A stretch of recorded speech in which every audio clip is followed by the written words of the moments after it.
ये without safety wall, मतलब उस तरह की स्थिति है कि विदाउट सेफ्टी वॉल है। चलिए आज हम बात करेंगे अपने दो नेबर कंट्री की।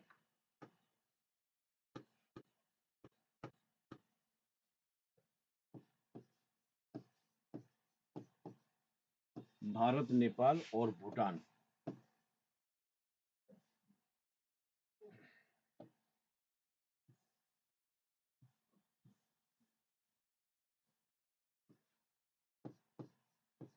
भारत नेपाल संबंध।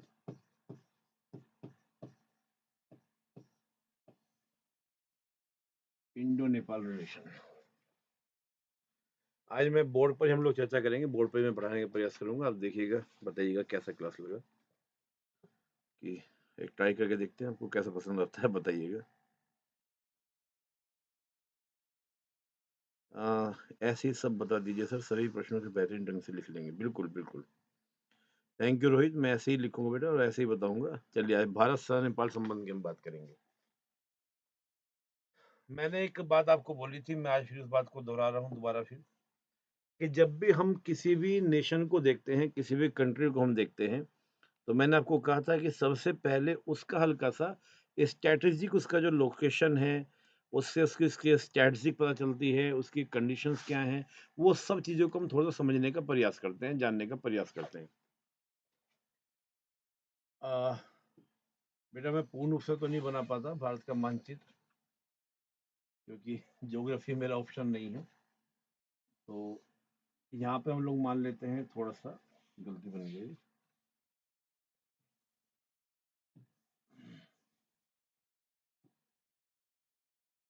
ऐसे कुछ नेपाल आपका है, और यहीं पे फिर आपका सिक्किम, और सिक्किम के बाद यहाँ पे आपका भूटान। तो ये नेपाल आपका है ना, नेपाल। नेपाल को अब देखें तो नेपाल को मैं कुछ ऐसे डिवाइड कर सकता हूँ, थोड़ा सा मैं बड़ा कर लेता हूँ नेपाल को, जिससे आपको और समझने में मानचित्र से आसानी रहे। लोकेशन तो आप जाने रहे हैं नेपाल की, तो नेपाल को मैं बेटा ऐसे आपको थोड़ा सा, ये नेपाल आपका है। जब हम इस नेपाल की मैं बात आपसे कर रहा हूँ, तो नेपाल को बेटा हम लोग कुछ ऐसे बना सकते हैं, नेपाल को ऐसे हम लोग ज्योग्राफिकली इसको डिवाइड कर सकते हैं। जब इसको ज्योग्राफिकली हम इसको डिवाइड कर रहे हैं, तो आप यहाँ पे देखेंगे ये कुछ बेटा माउंटेन एरिया है। माउंटेन एरिया यानी कि ऊंचे ऊंचे पहाड़ की हम बात करें। फिर आप यहाँ पे देखेंगे तो छोटी छोटी हिल्स वाला एरिया पड़ जाता है ना, छोटी हिल। तो माउंटेन एंड हिल वाला एरिया, ये जो इधर आप पूरा एरिया देखते हैं, ये वाला एरिया आपका होगा, ये एरिया आपका है प्लेन एरिया, है ना, प्लेन एरिया। कुछ इस तरह से इसको हम दिखा सकते हैं कि आपका प्लेन एरिया, प्लेन एरिया है ये पूरा आपका प्लेन एरिया। इस प्लेन को नेपाली भाषा में बोला जाता है मधेश। मधेश। तो मधेश में रहने वाले क्या हो गए बेटा आपके, मधेशी। और ये बेटा आपका पूरा माउंटेन एंड हिल्स एरिया, तो यहाँ पे रहने वाले पहाड़ी नेपाली। समझ में आ रही मेरी बातें? समझने की कोशिश कीजिएगा, इंटरेस्टिंग रहेगा क्लास, मजा आएगा वैसे भी। इधर बेटा ये चीन है, और इधर हमारा प्यारा भारत है। तो ये आप देखेंगे इंडो नेपाल, यानी कि इंडो नेपाल चीन। तो बीच में जो ये नेपाल है, ये एक तो बफर स्टेट हो जाता है, बफर स्टेट।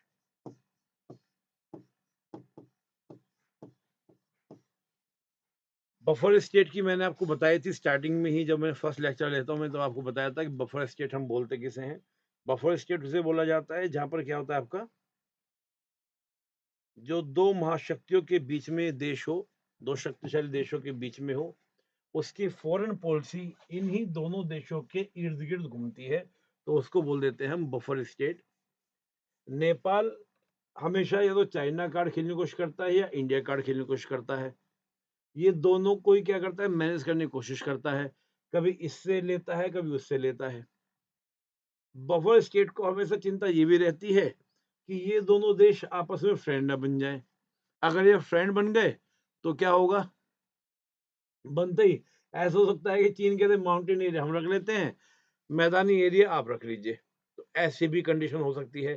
तो बफर स्टेट यानी कि उसकी जो ज्योग्राफिकल, हम उसको बोलेंगे कि उसकी ज्योग्राफी क्या कर रही है, उसकी विदेश नीति को क्या कर रही है, डिफाइन कर रही है। तो जियोपॉलिटिक्स कैसी हो गई बफर स्टेट की, चिंता वाली, थोड़ी सी टेंशन वाली हो जाती है। हालांकि उसको यूज भी करता है, कभी चाइना कार्ड कभी इंडिया कार्ड खेलता है। एक तो ये मैंने बात करी, ये मधेश, और ये बेटा आपको पहाड़ी, इसको भी आप समझिए बात को। मधेशियों का जो लिंक है वो इंडियन से ज्यादा है, क्योंकि मैदानी एरिया है। तो मैदानी एरिया के थ्रू क्या होता है, हम इजिली नेपाल में चले जाते हैं, वो हमारे यहाँ पे आ जाते हैं। इंडिया के साथ जो ये बॉर्डर है, ये बहुत ही बेटा क्या आपका सघन बॉर्डर है। सघन बॉर्डर आप समझती होंगे, यानी कि बहुत ही कंजेस्टेड बॉर्डर। आपको पता ही नहीं चलेगा कि कहाँ पर नेपाल खत्म हो गया और कहाँ पर आपका इंडिया शुरू हो गया। इतना कनेक्टिविटी है कि गांव, आधा गांव आपका एक तरह से मान लीजिए नेपाल में, और आधा गांव आपका किसका है, इंडिया में। इस प्रकार की भी आपको कनेक्टिविटी दिखाई मिलेगी, आपको देखने को मिलेगा। तो जब इस प्रकार का यानी कि बड़ा कंजेस्टेड बॉर्डर होता है, तो ऐसे कंजेस्टेड बॉर्डर से आना जाना आसान होगा, तो ये कहीं ना कहीं जो आपके अपराधी लोग होते हैं, क्रिमिनल प्रवृत्ति के जो लोग होते हैं, उनके लिए भी क्या हो जाता है, बहुत इजी हो जाता है। आप अक्सर सुनते होंगे कि हमारे यहाँ के जो क्रिमिनल है भागकर नेपाल चले गए, ये भी सुनते होंगे। जो हमारे यहाँ पर करेंसी आती है, नकली जो नोट आते हैं, नकली जो आपकी करेंसी आती है, वो बड़ी मात्रा में बेटा आपको कहाँ से देखने को मिलती है, लो साउंड, बेटा आवाज तो ठीक आ रही थी।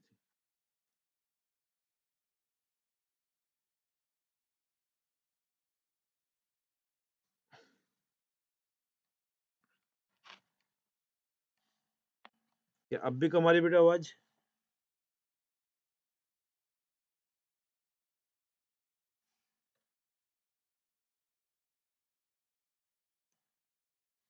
अब बताइए जरा, अब कैसी आ रही है आवाज? Now is okay.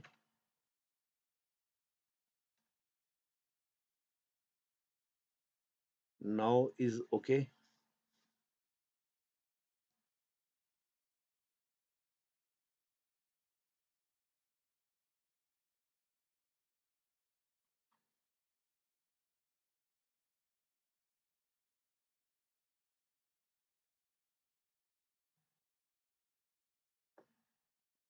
पहले वाला सुनने में आया आपको या नहीं आया? अगर ये पहला सुनने में नहीं आया तो मैं दोबारा इसको बताऊंगा आपको। पहला जो मैंने बताया नेपाल की जो लोकेशन है, बहुत जरूरी जानना है, क्योंकि इससे बहुत सारी चीजें जुड़ेंगी। पहले वाला सुना या नहीं सुना? अगर सुन पाए हैं तो ठीक है, नहीं तो मैं दोबारा से बता दूंगा पहले वाला। बोलिए बेटा, थोड़ा तेजी से बताइए। आप फटाफट टाइप किया कीजिए, बड़ा टाइम लगाते हैं हम सब लोग।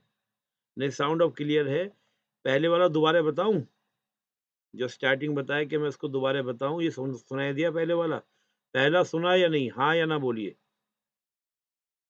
दोबारा बताऊं?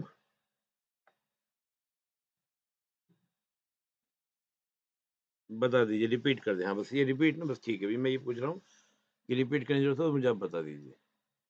चलिए, मैं दोबारा से रिपीट करता हूँ।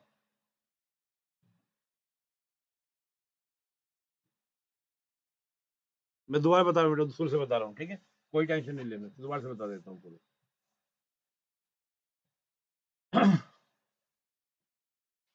पहले ही बोल दिया कीजिए बेटा, जैसे कुछ भी इश्यू होता है ना, क्योंकि मैं सुन नहीं पाता हूँ, तो आप पहले ही मुझे बोल दिया कीजिए, ठीक है ना? चलिए मैं दोबारा से बता देता हूँ बेटा, कोई इशू नहीं है। ये मैंने आपको कहा कि नेपाल की लोकेशन ऐसी ही है ना? तो ये मैं हल्का सा एक डिवाइडिंग लाइन खींच देता हूँ। इधर आपका बेटा चाइना, और इधर प्यारा हमारा भारत, बीच में ये नेपाल। नेपाल को जब मैंने आपको बताया कि नेपाल को जब हम लोग देखते हैं, तो ये बेटा आपका माउंटेन एरिया, वर्ल्ड के अगर आप हाईएस्ट पीक की बात करते हैं, तो माउंट एवरेस्ट आपका चीन और नेपाल के बॉर्डर पे आपको देखने को मिलेगा। वर्ल्ड के अगर 10 ऊंची पीक की हम बात करें, तो तकरीबन 7 से 8 आपको कहाँ मिलेगी, नेपाल के अंदर मिलेगी। तो ये माउंटेन एरियाज का है। फिर ये बेटा छोटा एरिया आपका देखेंगे, तो वो आपका क्या है इसके अलावा, ये आपका हिल्स एरिया, और ये बाकी बचता है आपका क्या, प्लेन एरिया।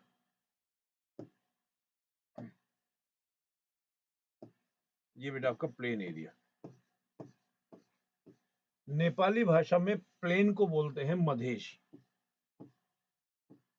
मधेश, तो मधेश में रहने वाले कौन हो गए बच्चों?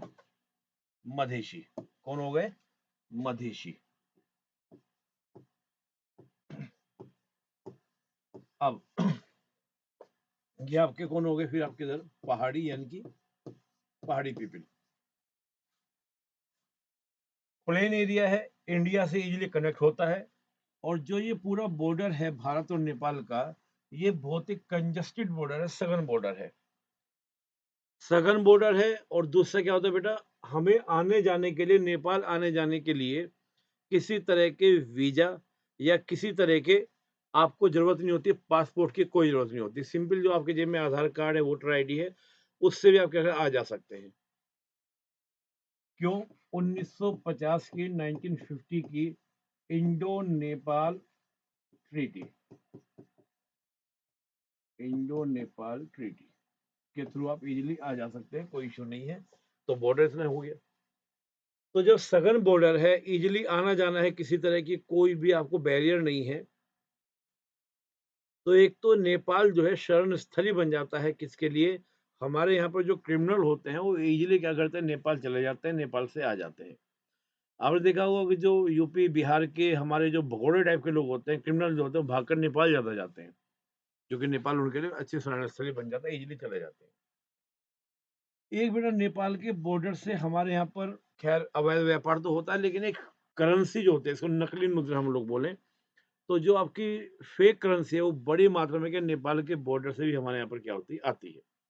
तो आपने देखा होगा नकली जो मुद्रा है, करेंसी है, वो बड़ी मात्रा में कहाँ से आपकी नेपाल से हमारे यहाँ पर आती है।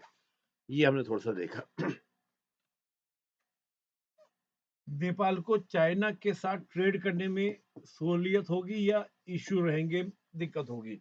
डेफिनेटली क्या होगा, ज्योग्राफिकल इस प्रकार की उसकी क्या है, जियोपॉलिटिक्स हो जाती है, या उसकी ज्योग्राफी जो है उसको बाध्य करती है भारत से जुड़ने के लिए। हम अगर प्लेन के थ्रू किसी के साथ ट्रेड करेंगे तो हमारा एक तो रोड वगैरह मेंटेन करना कॉस्टली नहीं होगा, दूसरा अगर हम बस से, ट्रेन से किसी से भी करते हैं तो वो क्या होगा, कम खर्चे का भी होगा। तो इसी वजह से क्या होता है कि मधेश की कनेक्टिविटी इंडिया से ज़्यादा है, तो ट्रेड ज़्यादातर आपका इंडिया से होता है। तो नेपाल का सबसे बड़ा जो ट्रेड है वो इंडिया के साथ है। इवन डेली यूज़ की भी जो चीज़ें हैं वो क्या होती है, भारत से ही नेपाल की ओर क्या होती है, मूवमेंट होती है ज़्यादा। चीन से कम दिक्कत होती है, चीन से व्यापार उतना नहीं है, ट्रेड उतना नहीं है। अभी हम चर्चा करेंगे आगे का क्या स्थिति है। साउंड इज लो अब भी।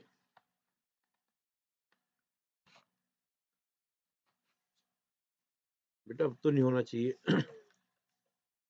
एक बार बेटा आप अपने उसका मोबाइल का या टैब का जिससे आप देख रहे हो लैपटॉप से, उसकी भी साउंड बढ़ा के देख लीजिए।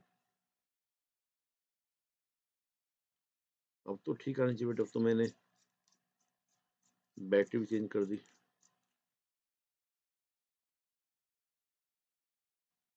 Now is okay.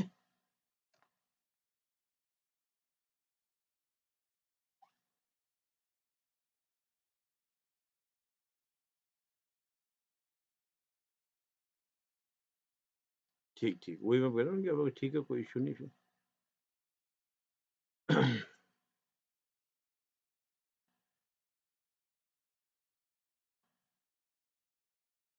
चलिए, थैंक यू वेरी मच। अगर अब ओके है तो फिर तो कोई इशू ही नहीं है। बिल्कुल भाई, बिल्कुल मैं कंटिन्यू कर रहा हूँ।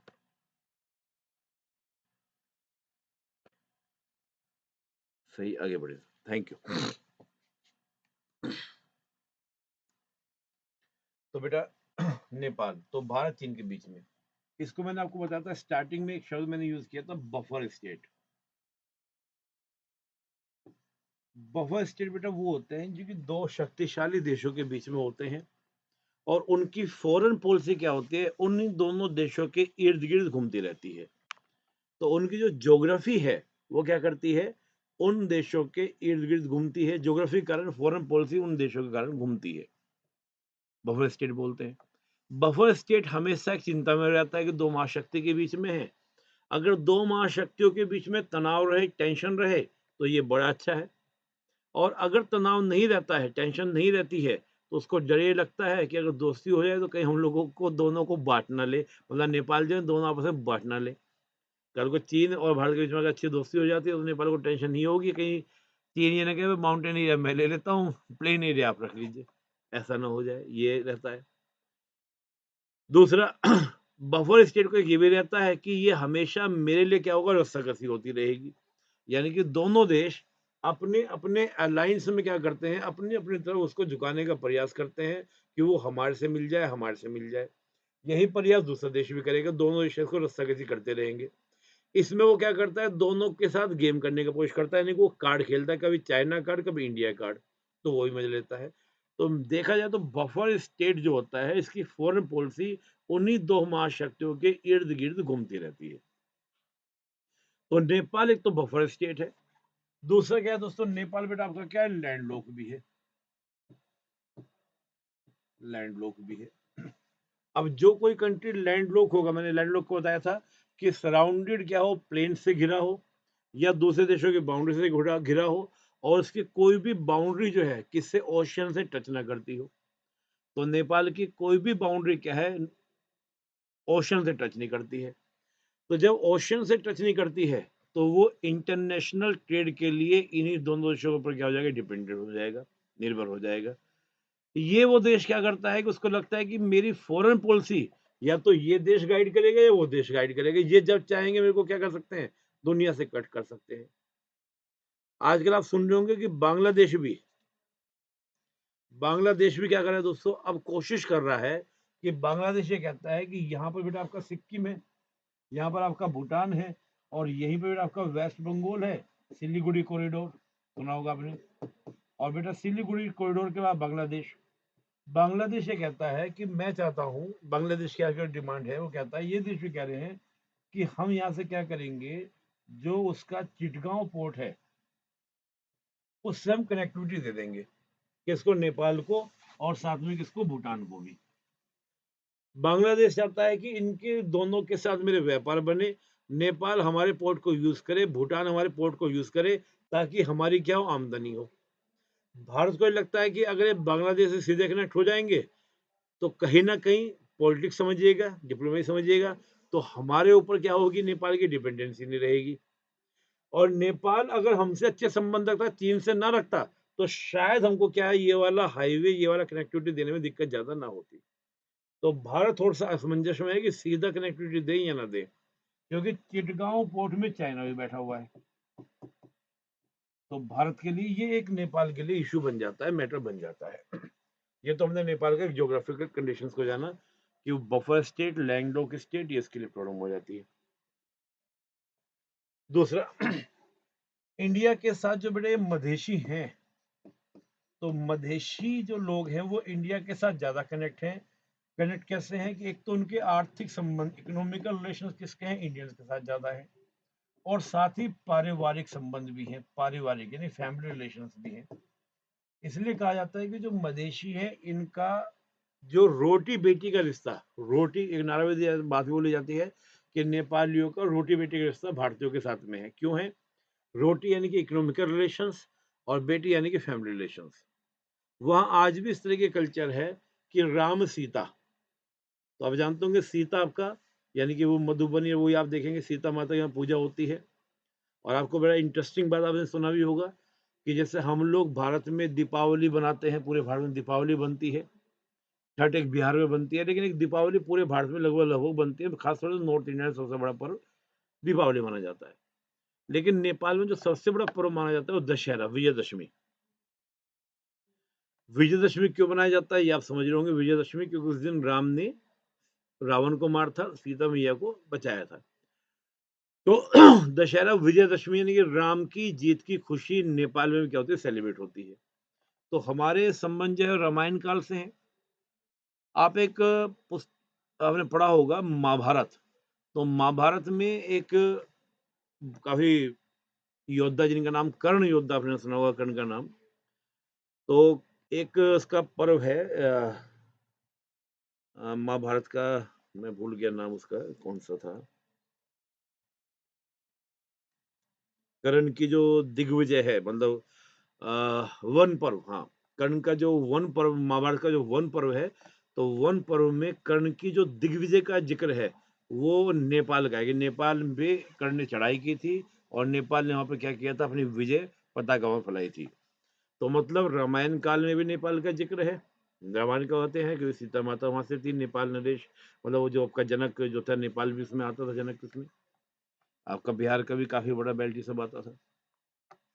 महाभारत में भी ज़िक्र है कि कर्ण की जो दिग्विजय है, यानी कि जो वन पर्व, महाभारत का जो एक पार्ट है वन पर्व, उसमें कर्ण की दिग्विजय, तो उसका भी संबंध है। तो एक तो वो प्राचीन ऐतिहासिक जो रिलेशन है, वो चल रहे हैं, तो एक पारिवारिक संबंध वो चल रहे हैं। आज भी शादियाँ हो रही हैं। इकोनॉमिकल रिलेशंस, क्योंकि मदेशियों को ईज़िली क्या होगा, भारत के साथ ट्रेड करने में दिक्कत नहीं होगी, बाय रोड होता है।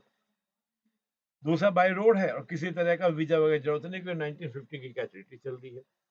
तो इससे क्या होता है कि जो मधेशी लोग हैं बेटा, इनकी इकोनॉमिकल कंडीशन ज़्यादा बेटर है, ज़्यादा क्या है, रिच हो जाते हैं, पैसे वाले हो जाते हैं। तो जो ये पहाड़ी लोग हैं, नेपाल के जो पहाड़ी लोग हैं, इनकी कंडीशन क्या है आपकी, मधेशियों के मुकाबले क्या है, काफ़ी लो है। उतने पैसे वाले ये लोग नहीं हैं। कहाँ पर? पहाड़ी लोग। मधेशी पैसे वाले हैं। एप्रोक्सिमेटली आप देखें तो करीब 51% पॉपुलेशन किसकी, मधेशियों की है, और एप्रोक्स 49% जो पॉपुलेशन है, वो आपकी पहाड़ियों की है। पहाड़ी क्या करते हैं, इंडिया में ट्रेड करने आते हैं, वो सॉरी काम करने आते हैं, वर्क। और वर्क इनको कैसा मिलता है, मोस्टली पहाड़ियों को व्यापार कैसा मिलेगा, काम कैसा मिलेगा, जैसे आपका वेटर का काम हो गया, या आपका गेट कीपर का काम हो गया, या गाड़ी की सफाई करनी, चौकीदारी करना, इस तरह के काम पहाड़ी नेपाली मोस्टली आपको दिखेंगे जो ये काम करते हैं। तो नेपाल के पहाड़ी लोगों को क्या लगता है कि भारत के जो लोग हैं, हमारे साथ दोयम दर्जे का क्या करते हैं, व्यापार करते हैं। हाँ, सीतामढ़ी में बिल्कुल। तो दोयम दर्जे का क्या करते हैं, व्यापार, मतलब दोयम दर्जे का मतलब क्या-क्या व्यवहार करते हैं। तो पहाड़ी नेपाली हमको उतना लाइक नहीं करता, जितना मधेशी के साथ हमारे क्या है, लिंक अप हो जाते हैं, लिंक हो जाते हैं। तो जब भी मधेशियों को कुछ इश्यू होगा, तो बिहार ने और यूपी के अंदर इसकी प्रतिक्रिया दिखाई देखने को मिलती है, ज़्यादा हैवी रिएक्शन देखने को मिलता है मधेशियों के फ़ेवर में। तो ये मैंने थोड़ा-सा आपको नेपाल की एक लोकेशन बताई, नेपाल के बारे में बताया। अब प्राचीन समय में बात करें तो नेपाल के ऊपर हमारे संबंध रहे, रिलेशंस रहे, जैसे मैंने कहा महाभारत की बात करें, कर्ण की बात करें, महात्मा बुद्ध का भी आपको पता है कि लुम्बिनी से आपके महात्मा बुद्ध आए थे भारत, है ना? और वो लुम्बिनी से आए तो आके बौद्ध में, और बौद्ध पाया उन्होंने कहाँ पर, गया में पाया, यानी कि आपका नेपाल में, वो बिहार में उनको मिला। तो वही इसलिए वो महात्मा बुद्ध कहलाए, तो उस समय भी उनके रिलेशंस हैं। तिब्बत की हम बात करेंगे, जब तिब्बत पे भी नेपाल, तिब्बत का भी नियंत्रण क्या नेपाल में थोड़ा बहुत रहा, कभी तिब्बत का नियंत्रण ये चलता रहा, मतलब नेपाल के लोगों ने सिक्किम पर भी कंट्रोल किया है काफ़ी लंबे समय तक। तो आप सिक्किम की भी अगर कम्युनिटी को देखेंगे, तो सिक्किम की कम्युनिटी 3 तरह की कम्युनिटी है। एक तो नेपाली मूल, एक भूटानी मूल, और एक आपका लोकल जो वहाँ के हैं, उनका। तो और तिब्बत की भी बड़ी संख्या में, तो सिक्किम में तिब्बत का भी मूल का बड़ी संख्या में आपको देखने को मिलेगा। और सिक्किम में ये बड़ा तनाव भी रहता है, तिब्बत मूल के लोग और नेपाली मूल के लोगों में टकराव भी रहता है। वजह ये है कि नेपाल ने काफ़ी लंबे समय तक सिक्किम पर भी क्या है, कंट्रोल किया है। तो ये चलता रहा, हमेशा चलता रहा। अगर हम 12वीं सदी की बात करते हैं, तो भारत से बहुत सारे जो आपके वॉरियर थे, क्षत्रिय थे, वो जाके नेपाल में बसे, क्योंकि इस समय जब आपका बाहरी आक्रमण होने लगे थे, तो इस्लाम जब आया तो काफ़ी बड़ी संख्या में नेपाल की तरफ हमारे क्षत्रिय जो भागे, वहाँ बसे, तो वो एक बड़ी-बड़ी संख्या में बस जाते हैं। बंगाल ने भी, जब बंगाल में 1350 की हम बात करें, तो एक नाम था शमशुद्दीन इलियास। शमशुद्दीन इलियास ने वहाँ पर क्या किया था, अटैक किया था। और जब शमशुद्दीन इलियास जो था वो बंगाल का था, उसने पूरे नेपाल को बिखेर के रख दिया था, यानी पूरा नेपाल का पूरा जो राजनीतिक सिस्टम था, इकोनॉमिक सिस्टम, बहुत बर्बाद कर दिया था। उसके बाद हम देखें तो नेपाल के अंदर एक बहुत ही मजबूत शख्सियत जिनका नाम था पृथ्वीनारायण शाह, 17वीं सेंचुरी में। तो ये भी थोड़ा नाम आपको याद रखना है। 17वीं शताब्दी में पृथ्वी नारायण शाह, पृथ्वी नारायण शाह। जैसे मैंने आपको बताया था कि अगर हम अफ़गानिस्तान की बात करते हैं, तो आपको मैंने बताया था अहमद शाह अब्दाली, पाकिस्तान में जिन्ना, भारत में गांधी। तो ऐसे ही नेपाल के अंदर किसी व्यक्ति की अगर पूजा होती है तो पृथ्वी नारायण शाह को माना जाता है। ये पृथ्वी नारायण शाह हमारे लिए क्या है, बहुत ही मजबूत शख्सियत थे, बहुत बड़ी शख्सियत थे।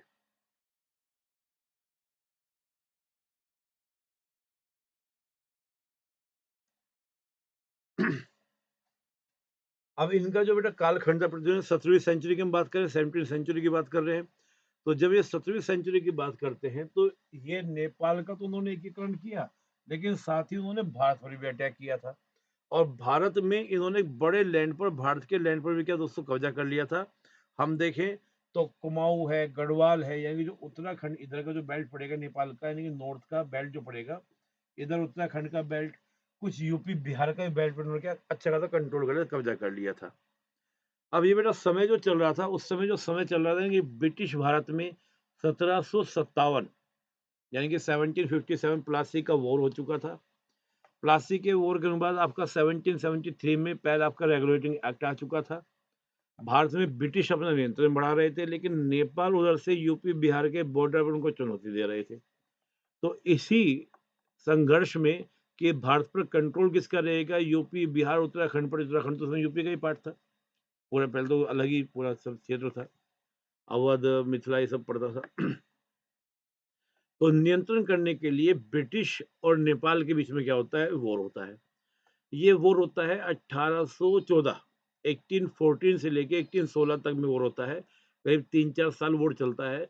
इस वॉर में नेपाल हारता है, और नेपाल हारने के बाद 1816 में सिगोली ट्रीटी होती है, यानी कि एक सुगोली ट्रीटी, ये भी थोड़ा ध्यान रखिएगा, सुगोली ट्रीटी।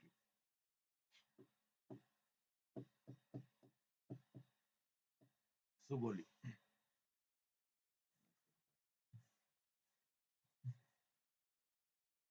सिगोली ट्रीटी। इस सुगोली ट्रीटी में क्या होता है कि जो नेपाल ने अपना एरिया बढ़ा लिया था, और कहां से कहां तक आप देखेंगे तो आपको बड़ा इंटरेस्टिंग एरिया होगा, और अभी मैं आपको बताऊंगा तो उसको देखिएगा। सतलज रिवर से लेके, यानी कि सतलज से हम बात करें तो सतलज से लेके जो क्षेत्रीय विस्तार इनका हो चुका था उस समय, सतलज से लेके हो चुका था आपका तीस्ता रिवर तक,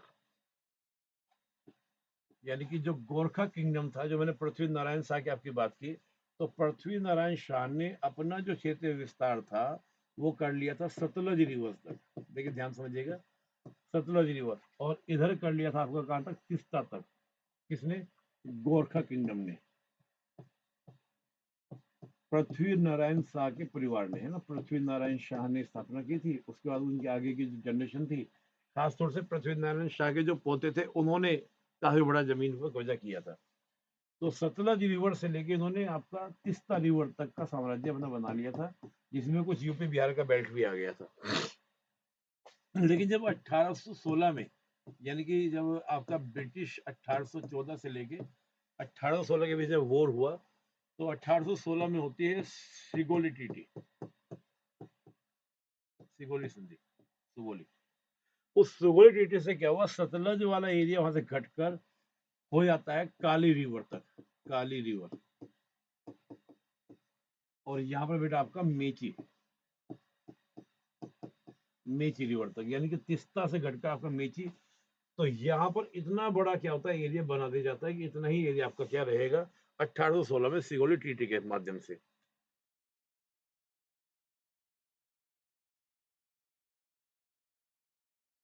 अब तो नहीं रुक रही बेटा वीडियो। और यहाँ का बेटा जो था, ये एरिया जो यूपी बिहार का था, इसको भी क्या कर लिया जाता है, वापस कर लिया जाता है। ये भी क्या होता है, नेपाल से इंडिया में वापस मिला लिया जाता है 1816 में।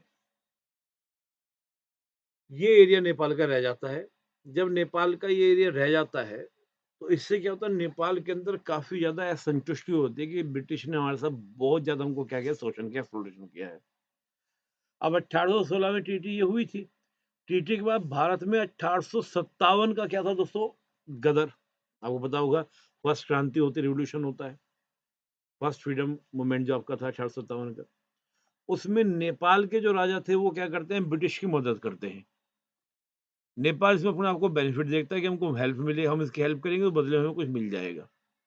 तो जब 1857 में क्या होता है कि क्रांति में नेपाल मदद करता है, तो तब ब्रिटिश क्या करते हैं, जो नेपाल से काफी जमीन छीनी गई थी, ली गई थी, उसमें से कुछ जमीन क्या करते हैं बाद में लौटा देते हैं। तो आज जो वर्तमान में आप लैंड देख रहे हैं, जमीन देख रहे हैं, वो बेटा आपका 1857 के बाद जो नेपाल को मिली थी वही लैंड आज क्या है, नेपाल के पास में है। नेपाल जो आज आपको दिखता है मानचित्र पर 1857 के बाद ब्रिटिश के द्वारा लुटाई गई जमीन के माध्यम से दिखता है। ये हमने बात की। दूसरा दोस्तों वहां पर क्या होता है कि एक तो हुआ करते थे मोनार्क यानी कि राजा, और राजा के हुआ करते प्रधानमंत्री, प्रधानमंत्री जो हुआ करते वो हुआ करते राणा। राणा हुआ करते थे राणा। राणा क्या करते हैं 1846 में राजा को केवल नाम मात्र का और पूरी पावर ले लेते हैं राणा अपने पास में। ध्यान दीजिएगा 1846 में 1846 में जो प्रधानमंत्री जिनको राणा कहा करते थे, वो राणा क्या करते हैं राजा के खिलाफ कूप करते हैं और पूरी पावर अपने पास में ले लेते हैं। इसको कहा जाता है राणाशाही। वहां पे आ जाती है फिर राणाशाही। तो ये 1846 से लेके 1947 तक वहां पर क्या चलती है बेटा, राणाशाही चलती है, राणाशाही। इतना समझ में आया बेटा? यहाँ तो कोई इशू। अब थोड़ा आगे चलते हैं, बस खत्म हो जाएगा नेपाल, ज्यादा लंबा नहीं है। और ये थोड़ा बैकग्राउंड जरूरी है क्योंकि नेपाल को समझना इसलिए जरूरी है क्योंकि थोड़ा सा इशू नेपाल से है। पाकिस्तान को तो मैंने बहुत अलग से बताया, लेकिन इसको थोड़ा सा आप ही साथ समझिएगा।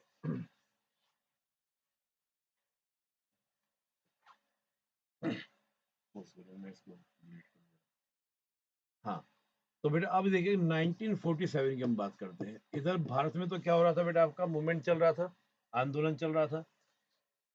तो भारत के आंदोलन से प्रेरित होकर वहां पर एक पॉलिटिकल पार्टी बनती है, संगठन बनता है जिसका नाम था नेपाली कांग्रेस। और एक इधर यहाँ पे बेटा किंग राजा जिसका नाम था त्रिभुवन। त्रिभुवन। और साथ में बेटा यहाँ पर कौन थे आपके, राणा। राणाशाही जो चल रही थी, राणाशाही, राणा चल रहे थे। लेकिन अब देखते हैं कि 1947 तक आते आते तो जो ये नेपाली कांग्रेस थी ये राजा के अगेंस्ट नहीं बल्कि आंदोलन कर रही थी राणाशाही के अगेंस्ट कि हमको राणाशाही से क्या होना है, आजाद होना है। नेपाली कांग्रेस कहें या नेपाल की जनता कहे, उनकी राजा के प्रति क्या था, बड़ा फेवर था, बड़ी फेथ था, बड़ी आदर था, बड़ा सम्मान था। राजा के प्रति उनको विद्रोह नहीं था, मतलब किसी तरह उनका राणाशाही से उनको क्या होना है, आजाद होना है, फ्री होना है। राजा हमारा बना रहे, राजा समय कोई टेंशन कोई तनाव नहीं है। तो 47 में क्या होता है, यहाँ पूरा उपद्रव होता है। नेपाली कांग्रेस राणाशाही के खिलाफ बगावत करती है, पूरा वहां पर आंदोलन मूवमेंट बहुत हैवी हो जाता है। त्रिभुवन तो इतने घबरा जाते हैं कि भागकर वो भारत की एम्बेसी में आ जाते हैं और भारत को कहते हैं कि भैया नेपाल को तुम अपने में मिला लो, हम 47 आजादी के समय की बात कर रहे हैं। लेकिन भारत मना कर देते कि नहीं, अपने में मिलाने वाली बात नहीं है, कुछ व्यवस्था करते हैं, कुछ चीजों को करते हैं। उसी समय दोस्तों क्या हो रहा था, 1950 चल रहा था, फिर आपको 2-3 साल ये सब चलती रही। 1950 में चीन क्या करता है, तिब्बत पर कब्जा करता है और कब्जा करने के बाद वो पाम फिंगर थ्योरी देता है। पाम फिंगर थ्योरी, पाम है, कहता है तिब्बत तो है हथेली, उसकी 5 है आपकी क्या, उंगलियां। उंगलियां कौन कौन सी हैं, लद्दाख, नेपाल, सिक्किम, भूटान और आपका अरुणाचल प्रदेश। नेपाल को फिर लगता है कि अब चीन हम पर भी कब्जा करेगा, हम पर भी कंट्रोल करेगा, कब्जा करेगा। तो चीन से डर की वजह से वो भारत के साथ में संधि का ऑफर करते हैं कि संधि की जाए।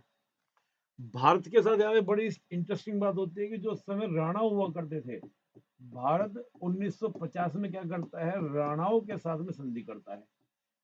और यहाँ पे बेटा क्या है, हमारे जो एम्बेसडर नेपाल के अंदर थे, एम्बेसडर और वहां पर जो राणा थे, उनके बीच में 1950 की क्या होती है, ट्रीटी होती है। अब ये थोड़ा सा बेटा इंटरेस्टिंग बात समझिएगा यहाँ पर। अगर हम उस समय राणा की बात करें तो राणा उस समय हुआ करते थे शमशेर बहादुर राणा। शमशेर बहादुर राणा यानी कि जो शमशेर बहादुर राणा। और ये नेपाली कांग्रेस के जो हेड थे कोइराला करके थे, कोइराला, मनीषा कोइराला समझ लीजिए, कोइराला। चलिए यहाँ पे 2-3 चीज़ें, नेपाल के लोग आज भी इस बात को मानते हैं कि देखो इंटरेस्टिंग बात, हमारे एम्बेसडर और उनके एक तरह से प्रधानमंत्री, उनके बीच में क्या हो रही डील हो रही है 1950 की। तो यहाँ भी नेपाल के लोग आज ये कहते हैं कि भारत ने स्टार्टिंग से हमसे दोयम दर्जे का व्यवहार किया है। क्या दूता यानी कि जो हमारा राजदूत था एम्बेसडर वो पीएम के इक्विवेलेंट होता है, पीएम के बराबर का होता है। हालाँकि एम्बेसडर ने कहा था नेहरू जी को कि भई आप आ जाते या इनको यहाँ बुला लेते, ये टीटी पे साइन कर लेते, लेकिन हमने कहा कोई नहीं तुम कर लो, फाइनल हो जाएगा। तो एम्बेसडर साइन कराए। तो नेपाली कहते हैं कि कभी भी भारत ने हमको अपने बराबर का माना ही नहीं। पीएम के साइन पीएम के साथ होने चाहिए थे, लेकिन भारत अपने एम्बेसडर से साइन करवा दे रहा है। तो नेपालियों में इस बात को लेकर भी रोष, एक तो बात ये। दूसरा, भारत संधि कर रहा है किससे? राणाओं से, और कांग्रेस को क्या कर रहा है? सपोर्ट कर रहा है। त्रिभुवन को क्या कर रहा है? सपोर्ट कर रहा है। और 1950 के बाद क्या करता है? राणाशाही को भारत खत्म करवा देता है और नेपाली कांग्रेस और राजा के साथ मिलकर वहां पर क्या करता है? एक तरह से डेमोक्रेसी, लोकतंत्र की स्थापना करा देता है, यानी कि एक तरीके से कॉन्स्टिट्यूशनल मोनार्क। मतलब त्रिभुवन तो राजा बनेंगे, किंग बनेंगे, लेकिन साथ में नेपाली कांग्रेस चुनाव लड़ेगी और यहाँ पर ये क्या बनेगी? अपना पीएम बनाएगी। राणाशाही को भारत खत्म करवा देता है। नेपालियों को ये भी लगता है कि भाई अगर आपको वहां पर इस प्रकार के मूवमेंट को कंट्रोल करवाना था, सोचिए खत्म करवानी थी, तो आपने जो नेपाली कांग्रेस से बने पीएम कोइराला थे, आपको उनके साथ टीटी करनी चाहिए था, आपने राणाशाही के साथ क्यों की? तो कहते हैं कि भारत ने स्टार्टिंग से ही हमारे इंटरनल इश्यूज में क्या किया? इंटरवेन किया है, हस्तक्षेप किया है। समझ में आ रहा है दोस्तों मैं जो बता रहा हूँ? मेरी बात समझ में आ रही है जो मैं कह रहा हूँ? यानी कि इसमें आपने क्या-क्या हस्तक्षेप किया है। तो नेपाल के लिए स्टार्टिंग से ही भारत को लेकर क्या है, हमेशा एक ऐसा तनाव रहा है कि भारत जो है हमारे इंटरनल पॉलिटिक्स में क्या करता है? इंटरवीन करता है। उसके बाद आप देखिए तो कांग्रेस यहाँ पर कई बार क्या होता रहा? स्विचिंग होता रहा। कई बार जो ये राजा था, कई बार राजा ने क्या किया? जो डेमोक्रेटिक गवर्नमेंट थी, उसको क्या सस्पेंड कर दिया, खुद पावर अपने पास में ले ली। और पावर का 1954 तक, अब ध्यान दीजिए बेटा, 1954 में जब हम चीन के साथ क्या करते हैं? ट्रीटी करते हैं और पंचशील एग्रीमेंट करते हैं। तो पंचशील एग्रीमेंट करने के बाद, पंचशील एग्रीमेंट से पहले नेपाल चीन से कोई भी संबंध नहीं रखता था। लेकिन जैसे ही भारत क्या करता है? चीन के साथ पंचशील एग्रीमेंट करता है, तो जो मैंने कहा एक डर होता है एक बफर स्टेट को कि कहीं ये दोनों देश मुझे आपस में बाँट ना लें। तो नेपाल को ये तनाव हुआ, टेंशन हुआ और नेपाल ने क्या किया? चीन के साथ 1955 से ही संबंध बनाने शुरू किए। जब 1962 का वॉर हुआ, तो 62 के वॉर के बाद तो क्या हुआ कि नेपाल ये बात समझ गया कि जो भारत अपनी सुरक्षा करने में सक्षम नहीं है, अपनी सिक्योरिटी नहीं कर पा रहा, वो हमारी सिक्योरिटी क्या करेगा? और फिर बाहर से डरने की ज़रूरत क्या? चीन ज़्यादा ताकतवर है। तो यहाँ से चीन की और नेपाल की नज़दीकियाँ बढ़ने लगी। इन्हीं नज़दीकियों का फ़ायदा उठाकर के भारत अब हमारी इंटरनल पॉलिटिक्स में हस्तक्षेप नहीं कर पाएगा। तो त्रिभुवन के बाद के जो राजा थे, इनके परिवार के जो मोनार्की यानी कि आपको जो हायरार्की से आ रहे थे, वो क्या करते हैं? इस डेमोक्रेटिक गवर्नमेंट को बर्खास्त करते हैं, पावर अपने पास ले लेते हैं। और ये स्विचिंग चलता रहा, बहुत लंबे समय तक चलता रहा। आप देखकर चलेंगे तो करीब 2005 तक ये स्थिति आपको देखने को मिलेगी। कभी ये राजा बर्खास्त कर देता है कि पावर हम लेंगे, ये मेंटेन नहीं कर पा रहे, चला नहीं पा रहे, हम लोग चलाएँगे। इसी बीच 96 में क्या होता है, 1996 की हम बात करें तो क्योंकि नेपाल बहुत परेशान रहा, हम भारत और चीन के बीच के इस प्रकार की पूरी-पूरी पॉलिटिक्स के कारण। जब 1990 तक हमने देखी सही स्थिति और 90 में क्या होता है आप जानते हो, 1990 में भारत जो था, मैंने आपको बताया था कि भारत की फॉरेन पॉलिसी क्या हो गई थी? प्रैग्मेटिक हो गई थी। भारत ने लुक ईस्ट पॉलिसी को अडॉप्ट किया। भारत ने नए-नए रिलेशंस बनाने शुरू किए। तो नेपाल को लगा कि भई अब हमको भी सोचना पड़ेगा, जब भारत ईस्ट की ओर बढ़ गया है, भारत सिंगापुर से बात कर रहा है, भारत ताइवान से बात कर रहा है, भारत बात कर रहा है कैसे वियतनाम से बात कर रहा है, तो हमको भी भारत के पड़ोसी से बात करनी पड़ेगी। तो नेपाल के अंदर चीन ने क्या किया? कम्युनिस्ट पार्टी की स्थापना करानी शुरू की। तो 96 में क्या होता है? नेपाल के अंदर आपका कम्युनिस्ट पार्टी की स्थापना होती है। और जो ये कम्युनिस्ट पार्टी थी, ये क्या करती है, मोनार्की के अगेंस्ट रिवोल्ट करती है, आंदोलन करती है। 2005 में क्या होता है बेटा, वहां पर पूर्ण रूप से आपकी खत्म हो जाती है क्या, मोनार्की खत्म हो जाती है, और वहां पर आपका स्थापना होती है किसकी, कि हम डेमोक्रेसी लेके चलेंगे, और साथ में क्या होगा आपका, रिपब्लिक होगा, मोनार्की नहीं रहेगी। 2005 तक आप देखें तो नेपाल जो था आपका हिंदू राष्ट्र था, लेकिन 2005 में क्या हुआ कि हम लोग अब सेकुलर बनेंगे। 2005 से लेकर 2015 तक दोस्तों यहाँ पे क्या होता है, संविधान निर्माण चलता है, कॉन्स्टिट्यूशन फ्रेम का काम चलता है, करीब 10 साल इनको संविधान निर्माण करने में लगते हैं, जिसमें संविधान निर्माण में भारत भी क्या करता है, मदद करता है, हेल्प करता है। लेकिन 96 में जो कम्युनिस्ट पार्टी की यहाँ पे स्थापना हुई, तो कम्युनिस्ट पार्टी की स्थापना के कारण उसका जितने भी छोटे मोटे वहां पर राजनीतिक दल बने, सब अपने नाम के साथ कम्युनिस्ट शब्द जरूर जोड़ते हैं। अगर आप नेपाल की पॉलिटिकल पार्टीज को उठा के दें तो करीब 50 पॉलिटिकल पार्टीज वहां पर हैं, तो 50 की 50 पॉलिटिकल पार्टी में सभी के साथ एक शब्द जुड़ा हुआ है, कम्युनिस्ट कम्युनिस्ट कम्युनिस्ट। सिर्फ दो ही पार्टी वहां पर है, एक तो हिंदू शब्द को यूज करती है, मैं पूरी पार्टी का नाम याद नहीं मेरे को, और एक नेपाली कांग्रेस जो आज भी है नेपाली कांग्रेस। 2015 में जब वहां पर संविधान बनकर तैयार होता है, तो संविधान जब बनकर तैयार होता है तो मधेशी उस संविधान को लेकर क्या करते हैं, आंदोलन करते हैं। और ये 96 में जब कम्युनिस्ट पार्टी बनी थी, बात समझ आ रही, कम्युनिस्ट पार्टी, तो कम्युनिस्ट पार्टी में ही इसमें जो तो माओइस्ट का प्रभाव था, माओइस्ट माओइस्ट की बनी थी। और उस समय ये माओइस्ट जो थे 96 से लेकर 2005 तक, ये भारत के नॉर्थ ईस्ट के माओइस्टों से मिलकर क्या कर रहे थे, काम कर रहे थे। चीन इन्हीं माओइस्टी के माध्यम से, जो यहाँ पे माओवादी थे, उन माओवादी को माध्यम से भारत के माओवादी को भी क्या करता, सपोर्ट करता था, नैतिक भी और वेपन से भी सपोर्ट करता था। क्लियर हो बात है। 2005 में वो सारे माओइस्ट कहते हैं कि अब हम वेपन नहीं उठाएंगे, अब हम किससे जुड़ेंगे, लोकतंत्र से जुड़ेंगे, हम अपनी पॉलिटिकल पार्टी को चुनाव में लेकर जाएंगे। वो चुनाव में लेकर आते हैं। और जो ये कम्युनिस्ट पार्टी 96 में बनी थी, इसमें पहाड़ी नेपालियों का ज्यादा प्रभाव था। जो नेपाली कांग्रेस है बेटा, उसमें मधेशियों का प्रभाव ज्यादा है, नेपाली कांग्रेस में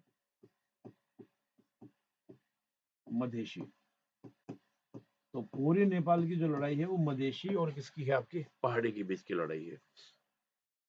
2005 से लेकर 2015 तक संविधान बनता है, भारत मदद करता है।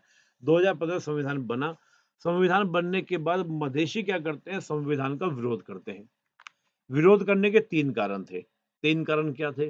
पहला कारण, जब संविधान बना तो संविधान बनने पर नेपाल के जो प्रोविंस बनाए गए, प्रांत बनाए गए, वो इस तरह से बनाए गए कि मधेशी अपने ही स्टेट में जो भी उनका प्रांत बना, उसमें मेजॉरिटी में ना रहे। यानी कि इस प्रकार संरचना की ताकि मधेशियों के पास में पावर ज्यादा नहीं, पावर ज्यादा किसके पास आ जाए, पहाड़ी। यही जो आपको बताया था ना, अब पहले तो क्या था कि यहाँ के स्टेट्स अलग थे, यहाँ के स्टेट्स अलग थे, लेकिन जब नए 7 प्रांत बने थे, नए 7 जो प्रोविंस बनाए गए थे, वो कुछ इस प्रकार से ऐसे बना दिया, कुछ को ऐसे बना दिया, और इस प्रकार से संरचना बनाई गई प्रांतों की। क्योंकि जो आपका नेपाली कॉन्स्टिट्यूशन चल रहा था, संविधान सभा जो बनी थी नेपाल की, उसमें माओवादियों का यानी कि कम्युनिस्टों का ज्यादा प्रभाव था। मैंने कहा ना कि 2 ही पार्टी आपकी रह गई, बाकी 50 पार्टी क्या, सब कम्युनिस्ट वाली। तो कम्युनिस्टों का प्रभाव ज़्यादा था। दूसरा जो माओवादी जो संगठन था, जो पहले हिंसा कर रहा था, वॉयलेंस कर रहा था, वो वेपन छोड़कर उसने अपनी सीट रिजर्व करवा ली थी संविधान सभा के अंदर कि हमारा बड़ा रोल होना चाहिए, नहीं तो हम फिर हथियार से उठाएंगे, हम फिर हिंसा करेंगे। तो 7 प्रांत बने, उनमें मधेशियों को, एक तो मधेशियों की डिमांड थी कि जो स्टेट्स बने हैं, प्रांत बने, इनको दोबारा बनना चाहिए, पहला। दूसरा दूसरा कारण क्या था कि जो आपका वहाँ की आपकी जो असेंबली बनी थी, यानी जो आपकी वहाँ पे लोकसभा की तरह मान लीजिए आपका जो लेजिस्लेटिव बॉडी बनी थी, उसमें जो सीटें थी तकरीबन, मुझे जो याद आ रहा है, वो करीब 165 टोटल थी।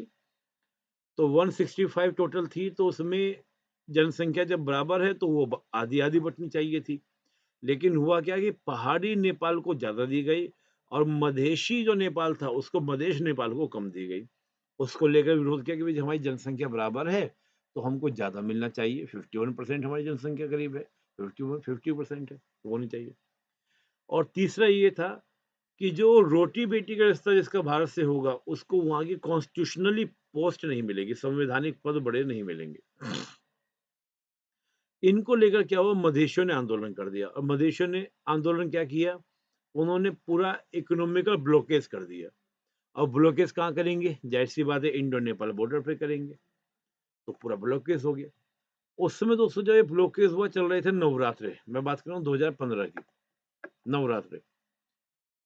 नेपाल के पीएम भारत आते हैं और भारत से कहते हैं जी प्लीज़ आप ब्लॉकेज खुलवा दीजिए और कहते हैं कि मतलब देखिए बड़ा इंटरेस्टिंग बात है, वो आते हैं भारत में कहते हैं हमारा ब्लॉकेज खुलवा दीजिए। भारत कहता है भई हमारा तो उसमें कोई रोल ही नहीं है, तो आपके मजिशियन आ रहे हैं, नहीं आप समझाएँगे तो वो खोल देंगे। भारत सरकार ने इसमें रोल अदा किया और वो ब्लॉकेज खुलवाया। तो नेपाल के पीएम ने नेपाल में जाके क्या बोले कि जो ये ब्लॉकेज था ये भारत के द्वारा लगवाया गया था। भारत ने ब्लॉकेज किया था, नहीं तो मदेशियों लगाने वाले नहीं थे। तो वो जो 2015 का इंसिडेंट हुआ, वो नेपाल को आज तक क्या करता है और ज़्यादा तंग करता है, ये हाल-फिलहाल की बातें थी। तो नेपाल ने 2015 की घटना, उससे पहले भी जो इंसिडेंट्स थे, जो मैंने आपको 47 का इंसिडेंट बताया, 1950 की बातें की।